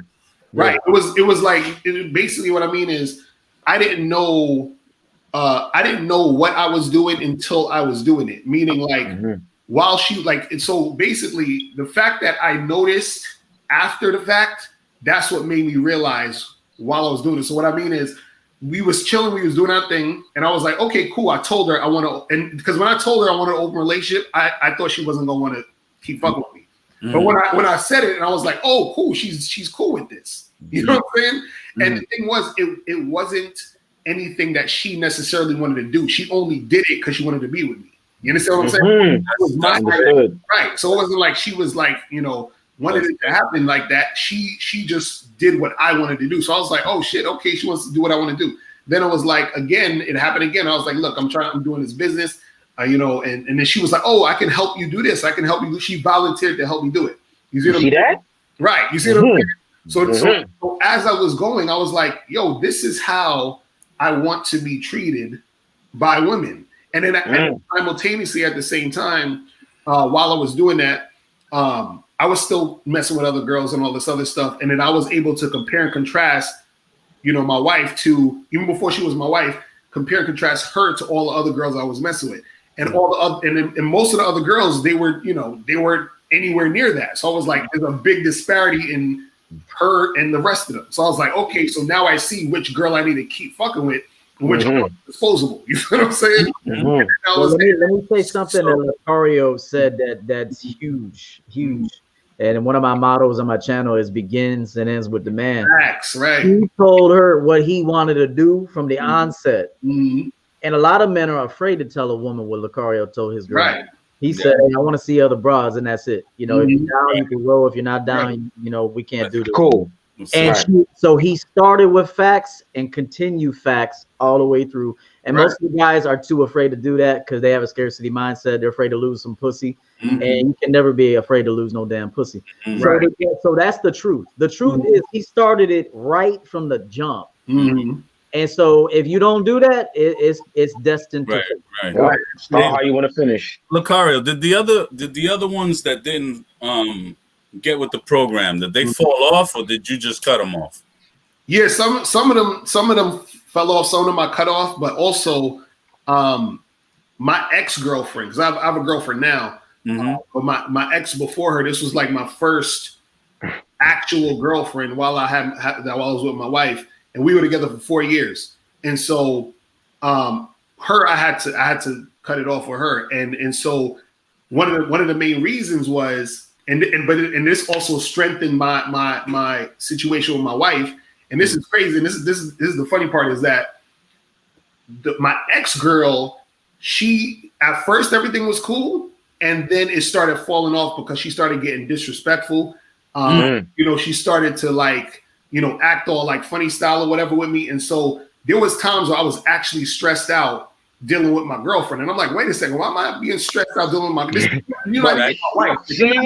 You know what I'm saying? You're not even my wife, you're just my girl. That's the pink slip right there. Right. And so this is the crazy part. This is the crazy part. And this is something that I don't like, or I don't want to say I regret it, but I didn't like it at the time when it was happening.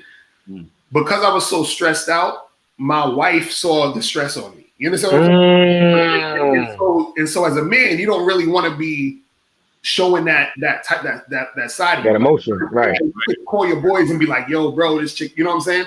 But because I live with my wife, or whatever, I'd come home and she would see the stress on my face. But what I liked about what she did was that, she gave me the room to fucking like she was so on point that she was like, okay, I see what you're going through, but I'm not gonna necessarily judge you for that. You understand what I'm saying? Because like you're actually doing something that most guys probably aren't doing. So you're learning, because this is my first time learning this. So we spoke about that, and she was like, yeah, we're both sort of learning how to navigate this type of relationship.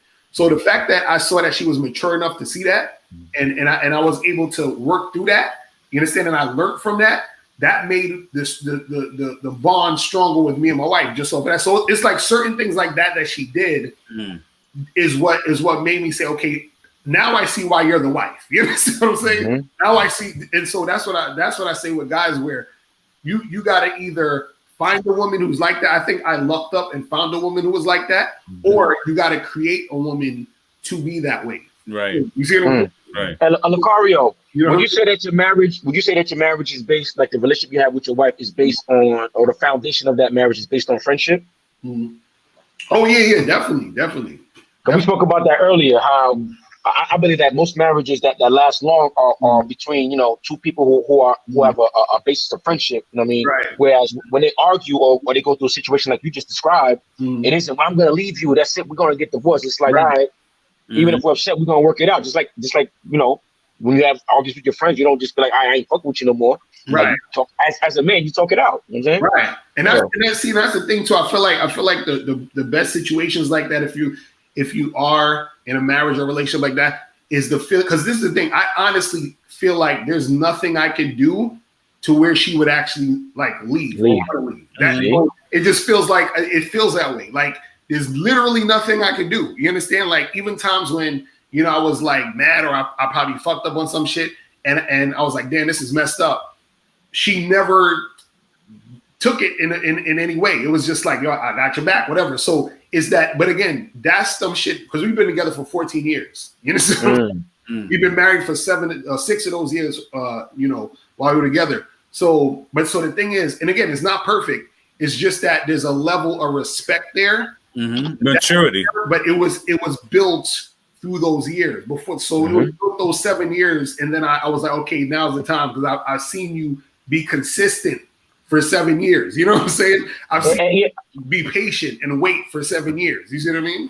Yeah, a lot of dudes might think it's all, peaches and roses as far as like your marriage is concerned and how you got to the point where you're at right now. But it's good to emphasize that it's not a smooth road. I mean, you have to go through experiences, ups and downs, basically a roller coaster. Right. I mean, to get to where you're at right now. Right, but see the thing is, I don't think I'll be able to do that shit if it was monogamous. So you gotta, you know what I'm saying? Like, And Locario, I got a question for you, brother. Would you say that she also, being that it was an open relationship, that she didn't have certain level of stress on her either, so she was able to talk to you in that fashion? And she was tied to you solely. Do you think she would have still treated you like that? But since you set the tone to allow it to be open, that there was a sense of freedom and able to convey herself to you like that, she didn't have stress on her like that? Yeah, definitely. I think that's part of it too, because this is the thing. Good question. That's the hard part for guys, because people have different types of open relationships. You know what I'm saying? So our open relationship and how it is that I can see other women, she can see other dudes. You understand what I'm saying? Now, some guys, I know of a guy who he has an open relationship, but he sees other women, but his women only see him. You understand what I'm saying? So I don't know how you want to do it. That's how you do it. Now, the reason why I do it where she sees other guys too, and even my girlfriend now, she also sees other guys or whatever. But the thing is that, like EO was saying, it's a thing where if I feel like if she was just with me overall, then it would be a different dynamic, because sometimes what happens is that when she's with another guy, it also reminds her of what she actually has with me. You see what I'm saying? Exactly. Imprint. Let's go. Comparison, that's where the taken for granted comes in. You see what I'm saying?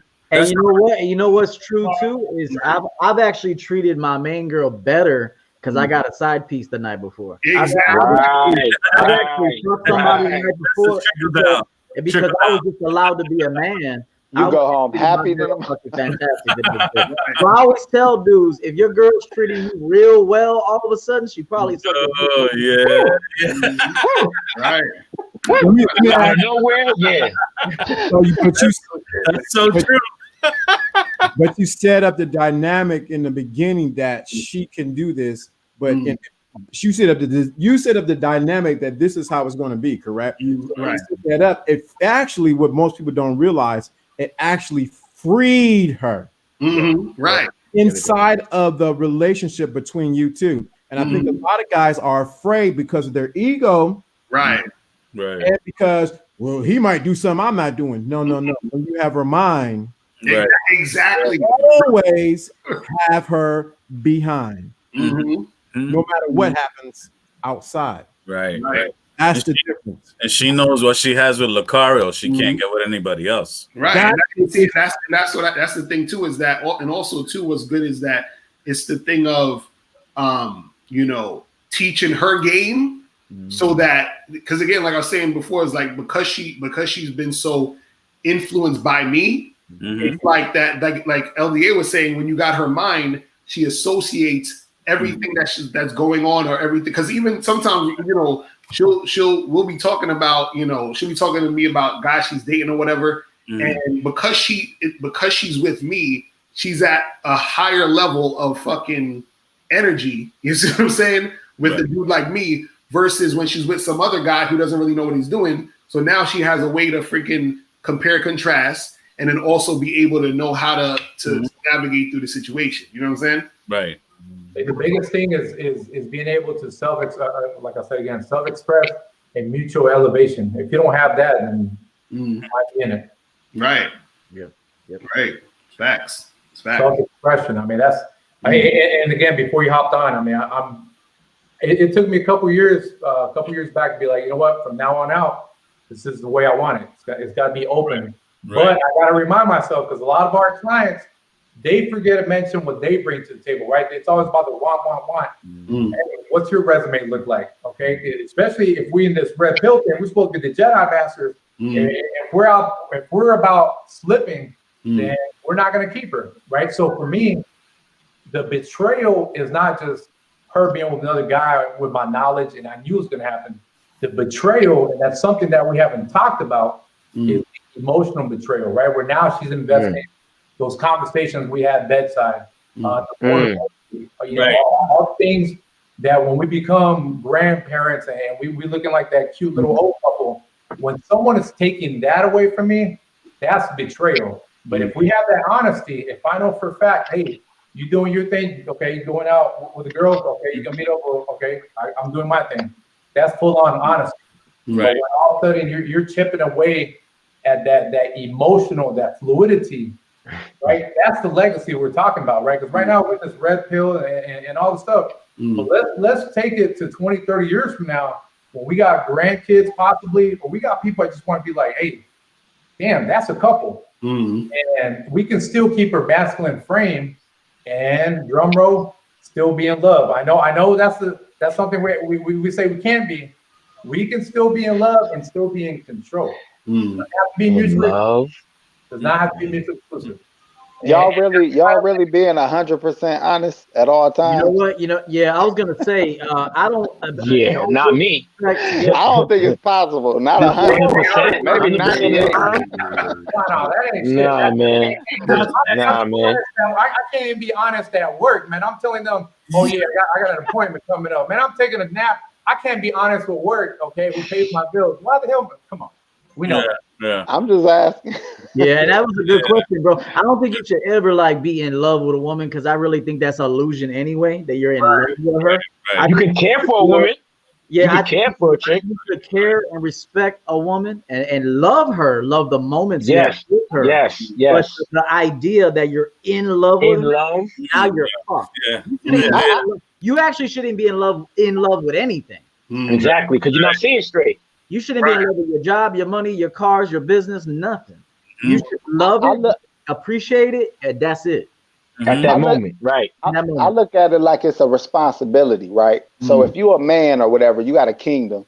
Everything you accept under that umbrella is your responsibility. From your woman to your kids, to your cars, to your houses, to your businesses, whatever you're doing. So you got to treat everything under that umbrella a certain kind of way. So if you have a woman under that umbrella, treat her like a queen, treat her good, love on her. And that's what I believe. It's not necessarily a feeling, it's an action. So everything under my umbrella has to be because I respect who I am and I want the things that my name is attached to hold some kind of reverence with other people. Everything under my umbrella got to be solid. Now, if you step outside of my umbrella, that's on you. You know what I'm saying? But while you under here, everything gonna be handled accordingly. You know what I'm saying? Love or however you want to call it. You know what I mean? Okay, so talk about love. Like I'll be honest, I do have passion for my job, for my business, for my family, right? My sisters, my parents, but it's not an obsession, right? That's the difference, right? So it's all about defining what we see as love. But I'm not gonna be the stoic dude married for 20, 30 years and be like, oh, I gotta keep my masculine frame. There's got to be a little bit of emotional there, man. I can't just like robot. No, that's going to be there regardless. Because like I said, exactly. That emotion is going to come out because it's easy to not let it come out if you just randomly hooking up with some girl here and there. But if this is someone you be with all the time or whatever, that stuff is going to come out anyway. But it's also you gotta be able to still know how to master your emotions so that you're able to properly lead her. You see, and I feel like that's the burden of a man. You understand? We have to do. It's like I have to manage her emotion and at the same time, my emotion simultaneously as we're both doing whatever we're doing. You feel what I'm saying? Yes, sir. So she Yes, sir. has the freedom to be all crazy and emotional. So now, even if I'm feeling a certain way. Because this is the thing. I do this thing with myself where whenever I'm feeling angry or frustrated, sometimes I'll just say it in my head. I'm like, yo, I'm angry right now, but I don't act on it yet though. You see what I'm saying? And so for her, she'll be able to act on it because she's a woman. She's going to do what she's going to do. And so I think for guys, when we talk about being in love or love, I look at it like I agree with you. I feel like it's more of a feminine thing, more emotional. Loving, I think, is more practical. You understand what I'm saying? Yeah. Yeah. Hey, can y'all, We got a how y'all doing? opinionated. Somebody's underwater. Doing the lion's den. I'm telling you right now. So just Somebody's underwater. Okay, let me cut off. No, you good. You good now. You good. But it goes back to Hear addictive me now? Yeah. yeah, you said you needed to speak on something. What you need to speak on? Okay, what I wanted to talk to you fellas about is the open marriage situation. Okay, I'm listening to everything you're saying, and I think you guys have great points. But at the same time, I don't feel it's nothing wrong with y'all getting married. I've been married for 22 years. I myself served 14 years in the Army, and he served 28 years in the Army.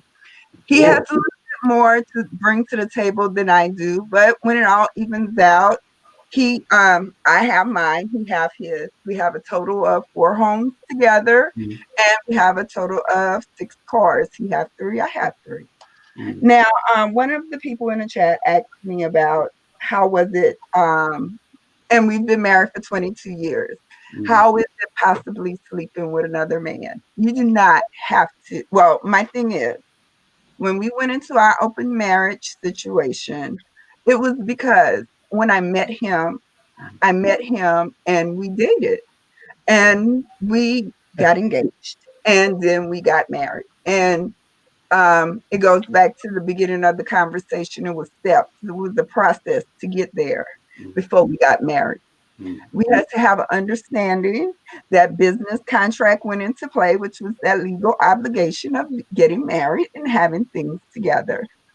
And I felt if I was going to leave the marriage and he was going to leave the marriage, because I saw where his interests were going in different directions. I wanted to make sure he was good leaving the marriage. I feel that most couples leave a situation in a negative way. They don't take the time out to make sure they leave that person the same way they met that person. Which is why I sat down, I did my research, and I was like, okay, if we're gonna break up, if we're gonna divorce after 22 years, I want you to leave me financially stable. I want you to leave with enough money in your bank account that if you're not ready to go into a full-blown relationship and you want to take vacations wherever you can, I want you to have everything that you want and more. And so we devised the plan of not staying in a marital home. We were going to stay in different homes. Or if we did have to stay in a marital home, one was going to take one floor, one was going to take another floor. We don't have children. We never had children, but we do have pets. We was going to work our way around. If we're going to go out of town, we was going to make schedules up. This is when we was going to go here. This when we was going to go there. So the pets will always have something in place or someone in place for them. And if we were going to date, nobody could have came into the home that we were going to live in together. Or if we were going to date, we could not, that person, it was out of sight, out of mind. Basically, we were not going to damage each other. We had to check in with each other every month to make sure we're on that path of where we needed to be to clear up whatever we've made together and start getting ready to separate that and live separate. 6 months was a re-evaluation period. And at the end of that year, we would decide if we would stay together or be apart. And I think that's where communication comes in. You don't have to train a woman. Most women, if they take the time, if they love you and they're willing to be open with you, communicate with you and understand who you are as a person and what you're bringing to the table. And if they're a good woman and they have their own, then they have no reason but to listen to you, listen to your thoughts, listen to your ideas, take them into consideration, and actually sit down and you guys come to a common ground on how to deal with things. You shouldn't have to red pill yourself against anything. But that's if you find a good woman. And so, we worked it out to that point till it got until the 6th month point. And he was like, I don't think I want to do this. And we already had it set up where if we were going to get back together, and if we had to talk about that. If we got back together, if you slept with somebody, if I slept with somebody, we needed to go get tested.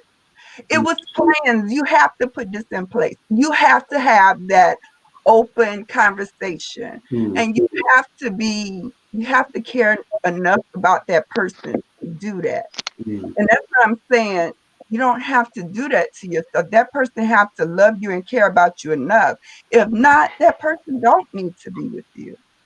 Then you're right. They don't need to be with you. But from a woman's perspective, all it takes is somebody who really care about you and who want to see the best for you. Most men lose in marriages. It is true. You are right wanting to protect everything that you have. But if you have somebody who's coming with just as much and who don't want to see you without, then you need to go ahead and make sure that that person is good when they leave you and that you're good for the next woman.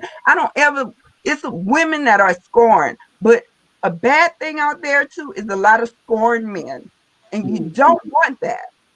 All right, baby. Let me pass the mic real quick. Zip.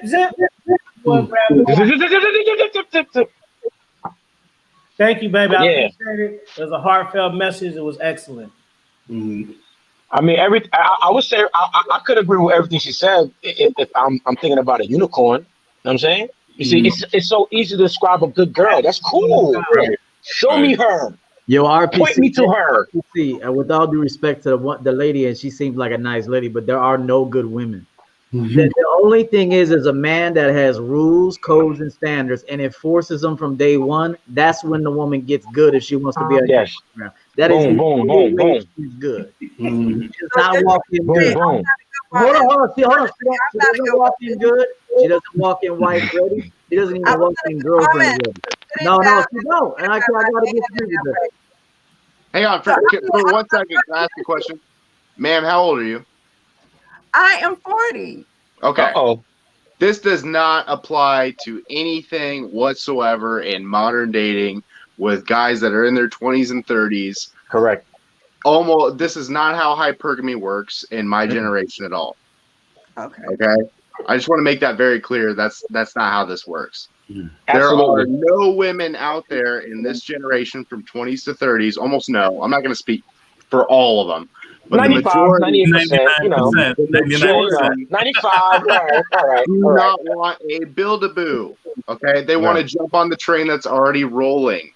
They don't want to build, and if we're getting into open marriages and polygamy and all this other stuff, you're just defiling the original intention of marriage, honestly. And that depends on what we look at the history of marriage as. But what's the purpose of being married and committing yourself to one person if you're not actually doing that? Exactly. Can I answer that? I mean, and that's just it. We weren't defying the rules of marriage. I was helping him get out of his own way. Why cheat on me when I'm going to give you the opportunity to do what you want to do? That's not defying the rules of marriage. My thing is, you have to, and I think you can apply that to any woman. That's why I came on here, because maybe one woman will come across this video and see, oh, wow, I understand her mindset. And he's a single gentleman. So now I understand his mindset. And maybe you could be with that woman and she can understand how to get out of a situation without hurting yourself. Because in the end, cheating is hurting, and nobody wants to be hurt. So that was my thing of protecting my own heart as well as my investment as well as him. Well, here's my thing, because the topic is, can you be red-pilled and be married? Now, if we look at statistics, we see that 60 to 70% of marriages end in divorce. And 80% of those are initiated by the women, 90% if she's college educated. So in what point, let's pertain to tonight's topic, where do you think, coming from the woman's standpoint, can you be red-pilled and can you be married? I think you could be married, because here's my thing. 6 months into it, a man that I was married to, and I've been married to for 22 years, decided to stay with his wife. because he saw that it wasn't nothing out there that was better than what he had. Well, I'm confused. Hold on, what happened? How old is your husband? What's the age difference between I thought you and he your was husband? living in Unit C and you're in Unit A. That's what I thought. I thought you guys were. No, I was saying if we stayed in a marital home, he was going to stay on the top floor. I was going to stay on the bottom floor. But 6 months into it, we decided to stay together. How old is your husband? How much older is your husband? He's 45. Jose. 45. Yeah. Okay. Okay. So I mean, he was with you when he got with you when he was like 23. Yes. And you were about what, like 18? Yes, I had just joined the Army. Oh, okay. Okay. So he was higher value. I hope you He guys was are seeing higher what's going value, on. and you went up, Right. and you've stayed with him, but then you've since turned the marriage into an open marriage. We turned it into an open marriage for about 6 months, and then after that, it kind of went out. Me and my husband stayed together. 6 months. Let's get the timeline. So you dated for how long before you were married? You got invested in this one, huh, buddy? This is the most I want to talk. Let's go. I'm listening. Go ahead. I'm listening. We was together for 7 years dating, but that dealt with deployment, with different duty stations. You didn't get a ring after 7 years? You didn't get a ring before 7 years? No, because we were on doing the math. You have to think about it. I'm not gonna. I was in the Army, so let me hear about it. And the guy next to me was too. I don't want him to be committed to me when he's going to a different duty station. I didn't want him to be committed to me when he had to deploy. You know, I didn't want that on my mind, and that was the furthest thing from my mind. But when we got back together, it was like we didn't miss a day. So, do you feel like that's because guys have an easier time disenfranchising or unattaching themselves and being able to go sleep with other women, so that you allowed that because you understood that? Well, I did understand that, being that, and also it was the military now, you know, it was too easy to happen. So yeah, I do believe that to a certain extent, but I guess at the end of the day, I just felt that I thought it was a great thing that he picked up, like he never left. Now, as far as the marriage, as far as the marriage was concerned, who was campaigning more to be married? Was it you to him or him to you? Well, to be honest, at first it was me to him, and then when I wanted to stay in a little longer, and he wanted me to get out because he went warrant, and he wanted me to get out, and I was like, I didn't want to get out, and he, you know, he kind of begged me to get out. So when I got out, he asked me to marry him like 3 days after I got out. Oh, so like what, to try to keep you or something? No, you know, it was always discussed. Like I told him, if I was gonna give up my career, he was gonna marry me. But I didn't never put a timeline on the marriage either. But he's the one who picked the date. Fiance, I'm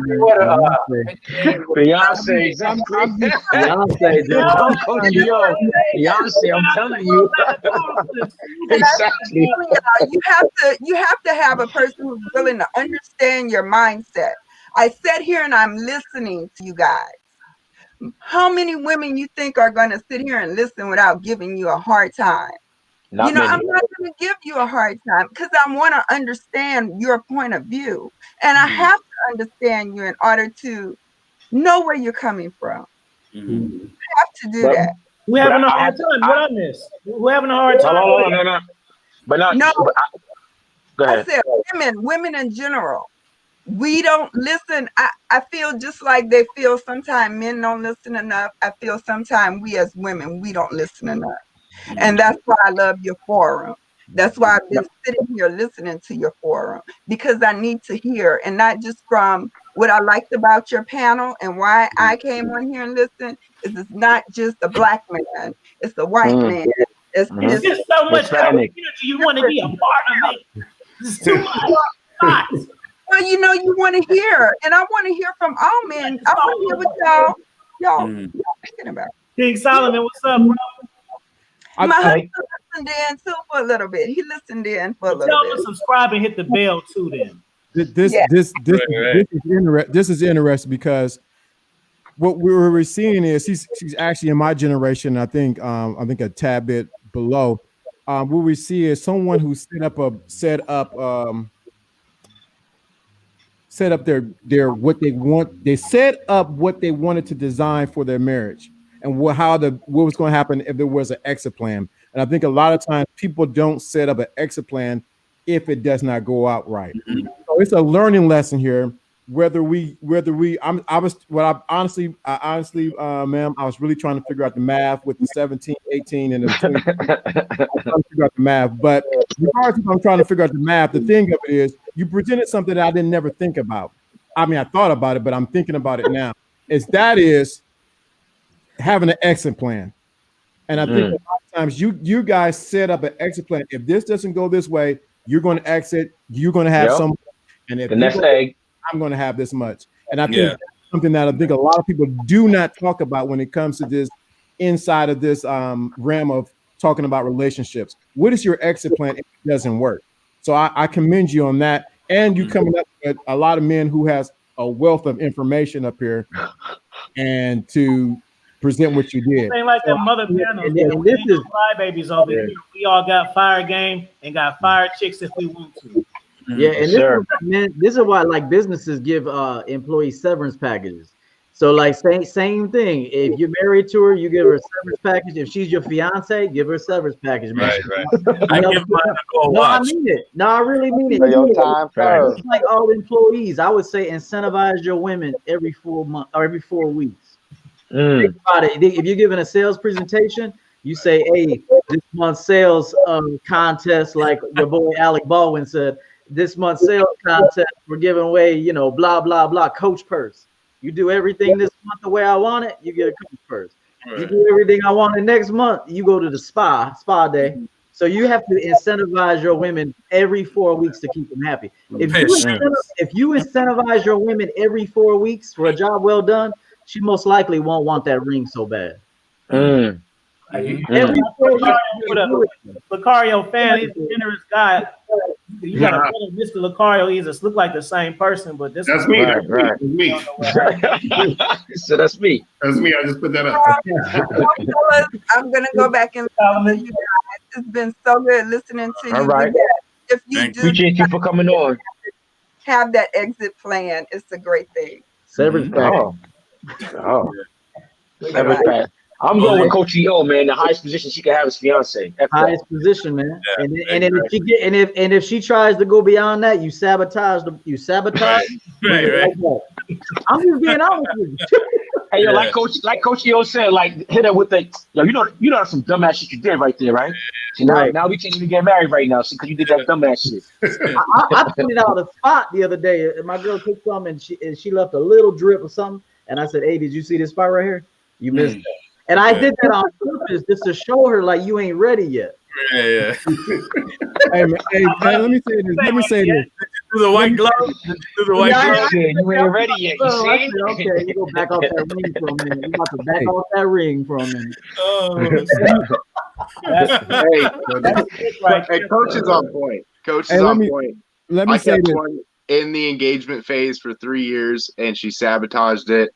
I'm telling you right now, that was a pre-test for the marriage. Coach EO, definitely on point with that. Love to you, brother. Love to you. Hey, Primer, real quick, because it seemed like this kind of happened recently. So where are you at with the chicks? Are you kind of like, man, fuck them, I'm just doing me? This happened a year ago, and like prior to all this self-destructing, I had found the role of Tomasi's The Rational Male and started studying intergender dynamics and then pickup game. And so as soon as I got out of that relationship, I rolled right into, focusing on building my success, working on, my kids. And then I dabbled with the PUA community a little bit, and I've dated the Cougars and the Pumas. And I've noticed that all women of all ages, I've dated 20-year-olds, the Pumas, they all play the same game at this point. Right. Hey man, remember, if you do it like Locario, they don't fuck around, man. Right. So that's my next question. So we're talking about, can you be red pilled and married? But let's set these guys up for success. What does it take to vet a girl to be married and red pilled? I'm going to offer this right off the bat because Locario said honesty, like right off the bat, telling them what your expectations are and being honest that you're going to be open with the relationship. I'm going to say from a business aspect, just like it's better to be able to fire people than hire people. So my goal with women is to identify as many red flags as possible to get you off the team. And Locario was saying that honesty. So let's say identify red flags, honesty, and what's the next one? I will go what Playboy for Life said. What do you damn? I was just in my head. Go to somebody else. It was just in my head. RPC. Here's one thing that I've been in sales a long time, and I always say I don't hire to fire. So because I know that women do not have a great special set of skills walking in. So you have to give them a certain grace period to adapt to your program. Because if you're looking for red flags, she's gonna show you about 10,000 of them. So and they come with it. It's your management ability and your coaching ability, and you having to give her a certain allowance, a grace period to make these mistakes to eventually polish her up to be a diamond for you. So I have the philosophy, I don't hire to fire, but I am very choosy who I hire. Right. I just remember what I was gonna say. What Playboy Player for Life said earlier. He said, make sure you give them instructions, man. Oh no, what he said was keep them busy. That's another thing. And Locario explained it, kind of said it with a situation with his wife, where he gave his wife tasks. Well, before she was his wife, right? He gave her tasks, and she completed them, to his satisfaction. You know what I mean? And she strived to do better each time. So to add to what was said, I would add, give her instructions, basically keep her busy doing tasks that helps your empire grow. You know what I'm saying? And if she's able to do that, go ahead. And say this about. One last thing, and I'll bounce. One last thing. I know I've been trying to talk too much, but you also want to build up her agenda too. It can't just be your agenda. You also have to simultaneously, like Locario said, he's got to think about rounding her out while simultaneously being in control of himself. So you have to make sure that you identify her strengths and her mission, her personal mission. Like her mission could be two-part. It could be a great artist and then help you build your business, and then you go to her art shows and patronize her business and help her market her art, and she comes back and does the same for you. So it has to be two-part beneficial for it to last. I agree, 100%. That also strengthens the bond. Yes. That is right. I want to know what kind of grace period coach gives women, because from psychological aspects, we know that a lot of women will switch up between 6 months to a year. Nothing under a year, bro. Minimum 12 months. Minimum. 12 months. Facts. At least a year. I say at least a year before it becomes your girl. It don't matter if she try to force you or if she gonna bring it up. Just prepare for that. And keep in mind, you 5 years. 5 years for marriage. You know what I'm saying? First of all, don't say no title shit. Exactly. Let's just kick it. Yes. Until otherwise. No, this is what the problem is. Right. Yeah. This is what the problem is, man. You know, we talking about dudes being red pill and married. A lot of dudes watching this be like, yeah, I'm red pill, and like we said in the past, man, some of these dudes, all they need is one good blowjob. One good super grip box. Right. All they need is one good super grip box that they put their pipe in, you know what I mean? And all of a sudden they're in love again. You know what I'm saying? Right. So listen, I got guys that I thought was these boss players, you know. Until they fall victim, dog, and I'm like, damn, how did this happen? But all it takes for cats is a home cooked meal. That's it. That's all they got. A home cooked meal? That's it? That's look, get to your schedule, fam. That's all they gonna do, bro. All they Shit, gonna do is back. fire dome. Then you gonna cook you some top ramen, throw some sausage in there. Top ramen. Hey, let me say this, right? Because he asked, like, how do you vet a good woman? And this is just my opinion. A lot of men are looking for the wrong thing first. You know, you're looking for the prettiest girl you can find, and they typically ain't about shit.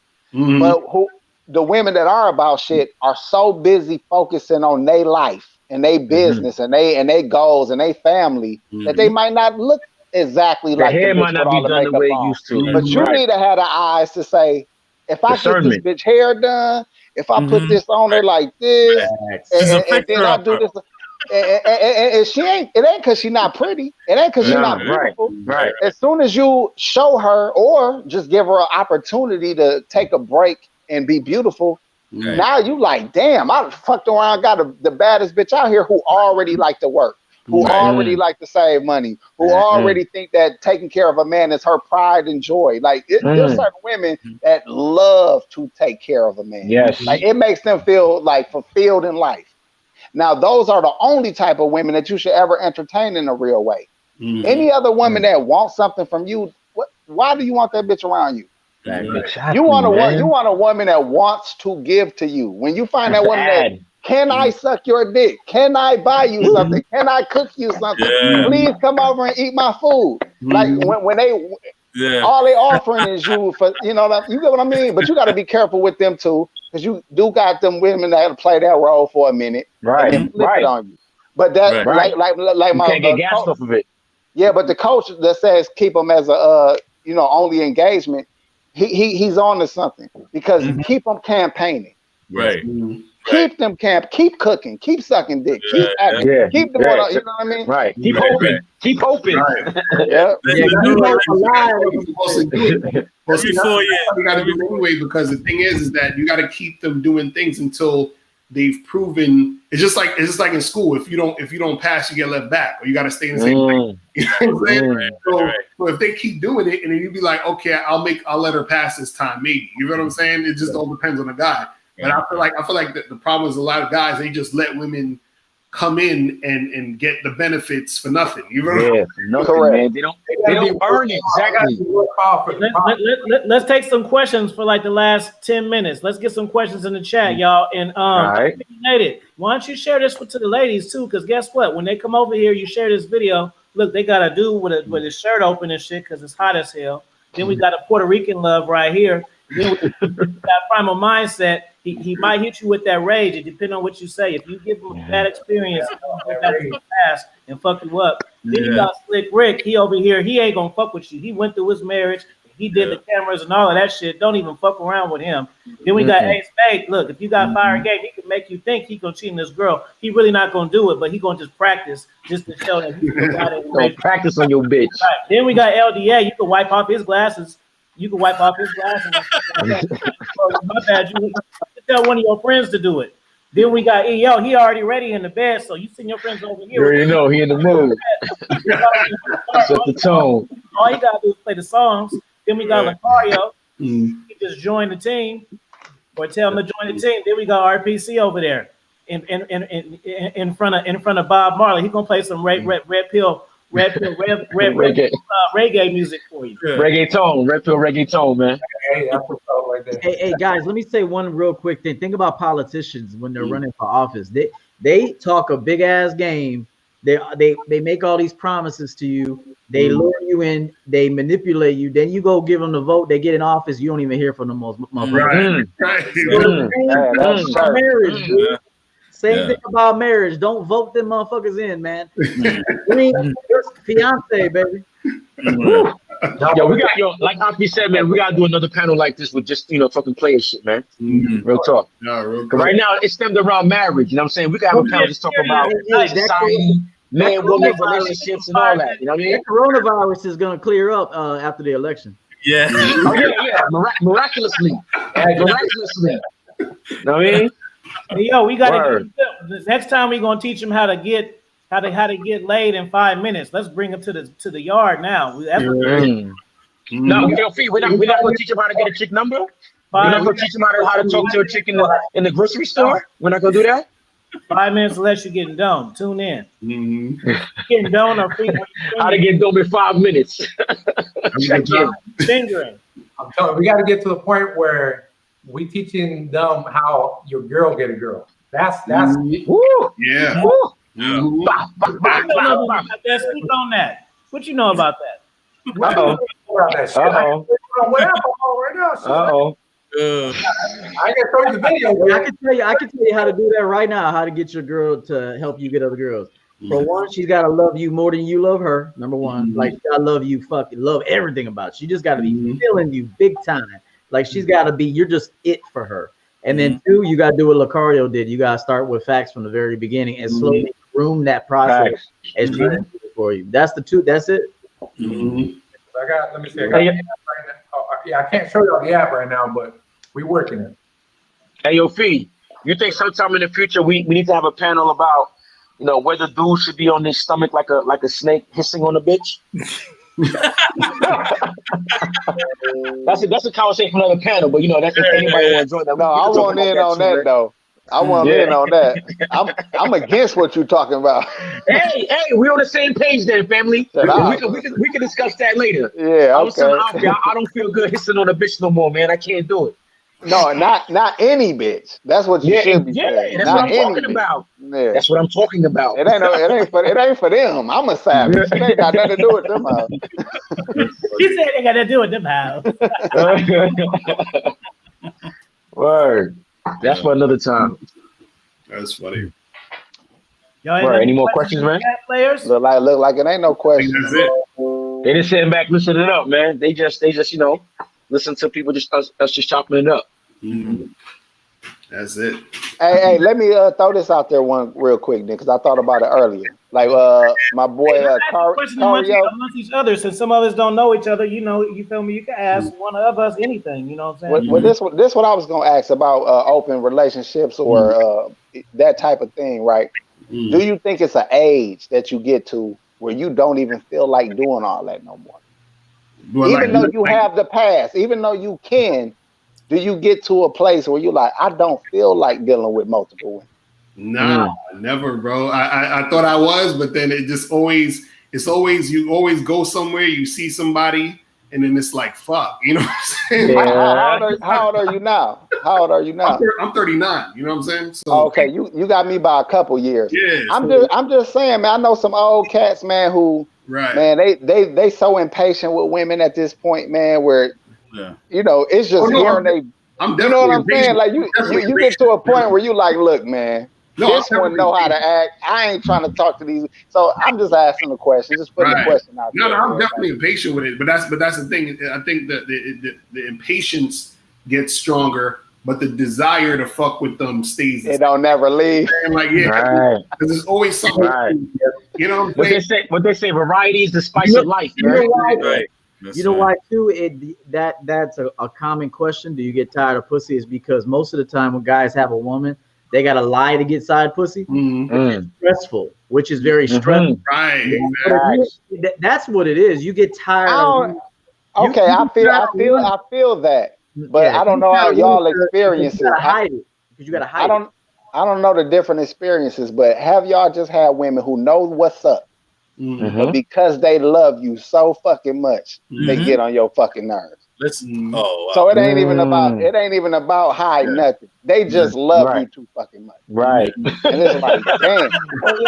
Hey yo, not too many people could talk about them problems right there, man. Word up. Exactly. Sometimes when they love you too much, it's like a burden on you, man. It's like, it becomes one. It becomes one. But it's better to have those problems than the opposite. I don't know. The opposite got $100. He's straight. You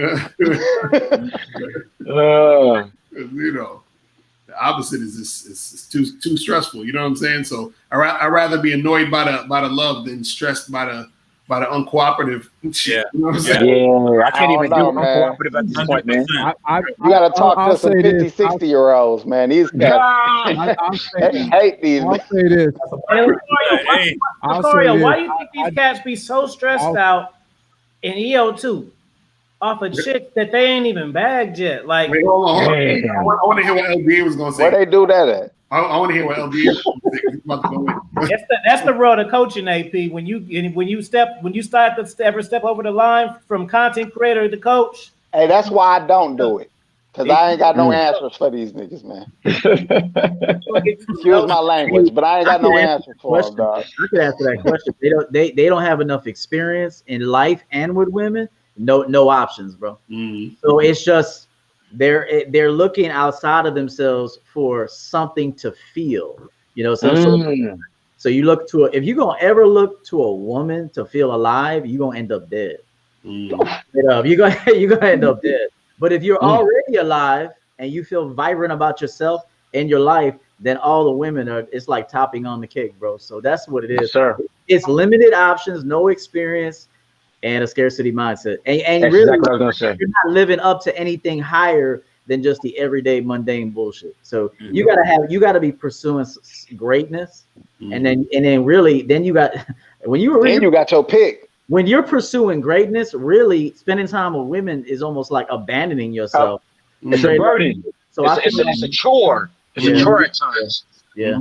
Facts. That's they got trapped by technology, right? The young ones, because I mean, all I grew up on was like AOL and Nintendo or whatever, right? So I had space to still play football, to wrestle, to experience life. Nowadays, these young cats and the woman, they trapped by technology. They literally cannot have conversation. It's a nigga in his bed chilling. You can't go here like yo, come on, man. He coming on here with him sexy self, man, with the dog too. Oh shit, you killing it, bro. What's going on? He got that all the love from Japan, man. Girl magazine cover right there. What are we talking about? Look at him. MOD, what up, man? How you feeling? What's going on, bro? I just took a nap. It's like 2:30. I can see. I can see. I'm just here to support. I'm just here to support you. Yo. Appreciate you for joining, man. Thank you for having me. Yes, sir. Crazy. Shit, I need to be getting some sleep now. Yes, sir. Yeah, it's 1:30 in the morning where I'm at, yo. So all right, we'll say our last words, and then MLD gets the virtual shout out. Right. I'll leave you for last. You stay right there, baby, with your naked self.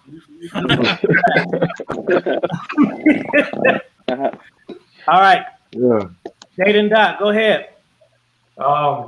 Yeah, I'm all about collaboration and just on start off as friends and then collaborate. So y'all can find me on the Dating Dog on IG, YouTube, Twitter, and all the military folks that hopped on.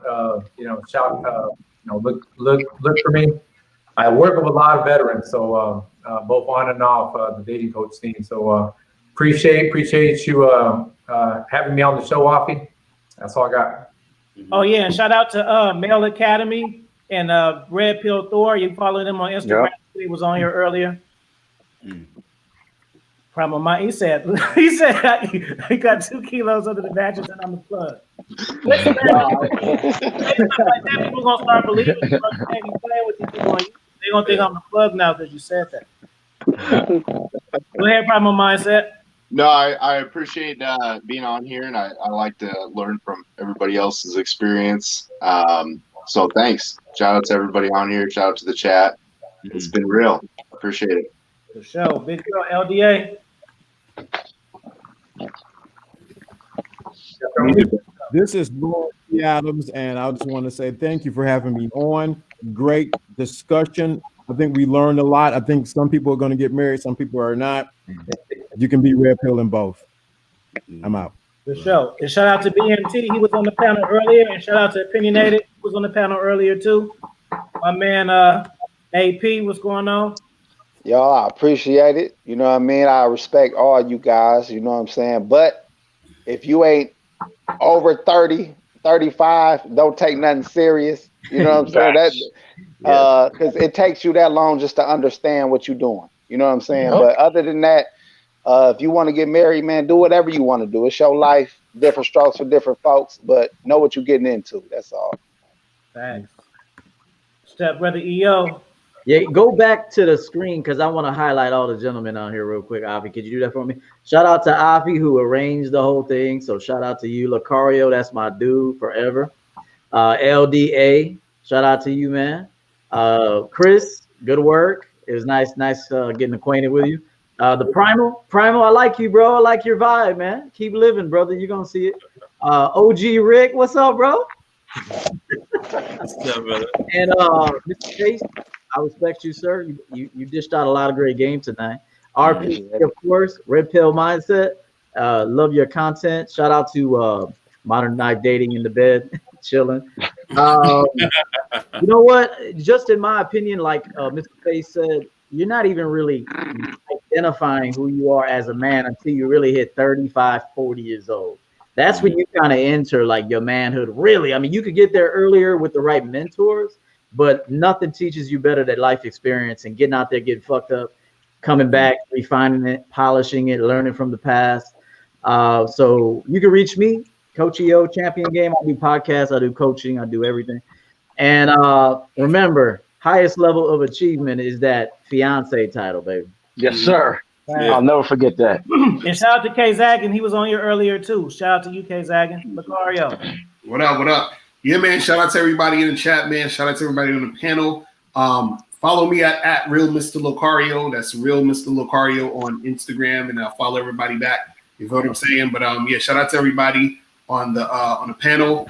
Also, make sure to check out my movie coming out, or my documentary coming out called Game Kings, coming out in November 27th officially, and on my website, Bad Boy Membership, on September 1st. So yeah, that's the stuff right there. Shout out to y'all. RPC. Hey, yeah. Hey, let's make sure we share this video too. Let's get this video out here. This was a good one, man. Good job. Absolutely, man. This was a super panel, like you said, man. Put it on. Everybody on here was spitting fire. You know what I'm saying? What I would say as far as like the topic is concerned, can you be red pilled and married?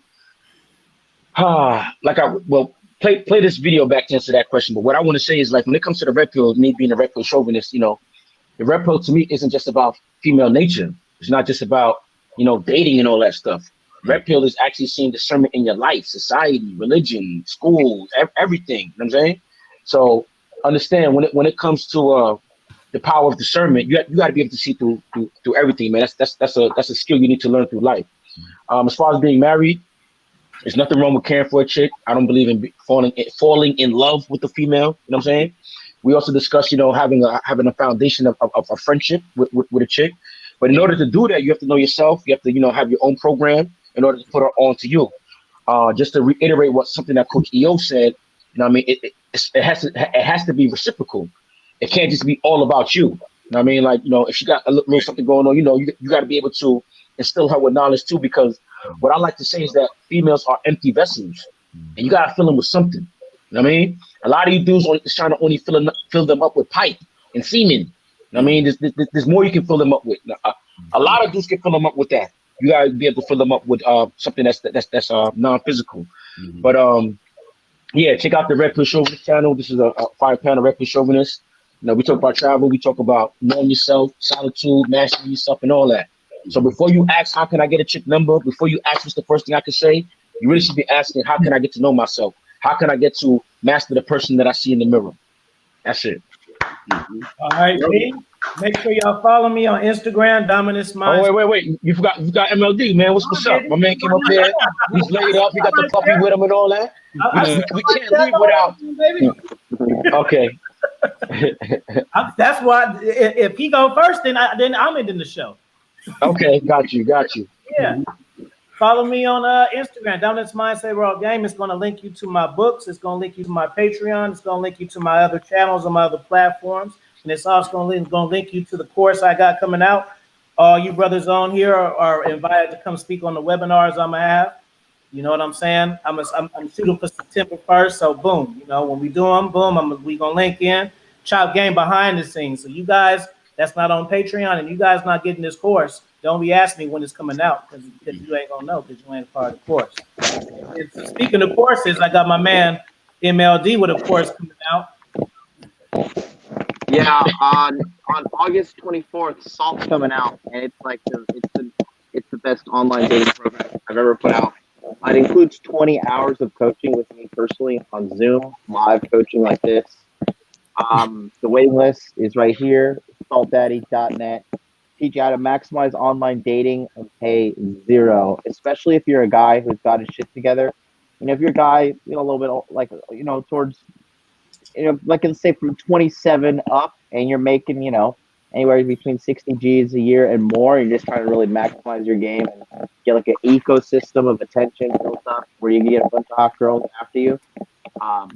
Saltdaddy.net, get on there and we will see you on the flip side. All right, y'all. Everybody have a good night. Appreciate y'all coming. Make sure y'all Yes, drop sir. a comment when Appreciate you. over. You know what I'm saying? Appreciate all the super chats. Everybody sliding through, and the people who on the panel who came and left. Y'all have a good one. Peace, peace. We gotta do this again, man. Peace. Peace. Pleasure.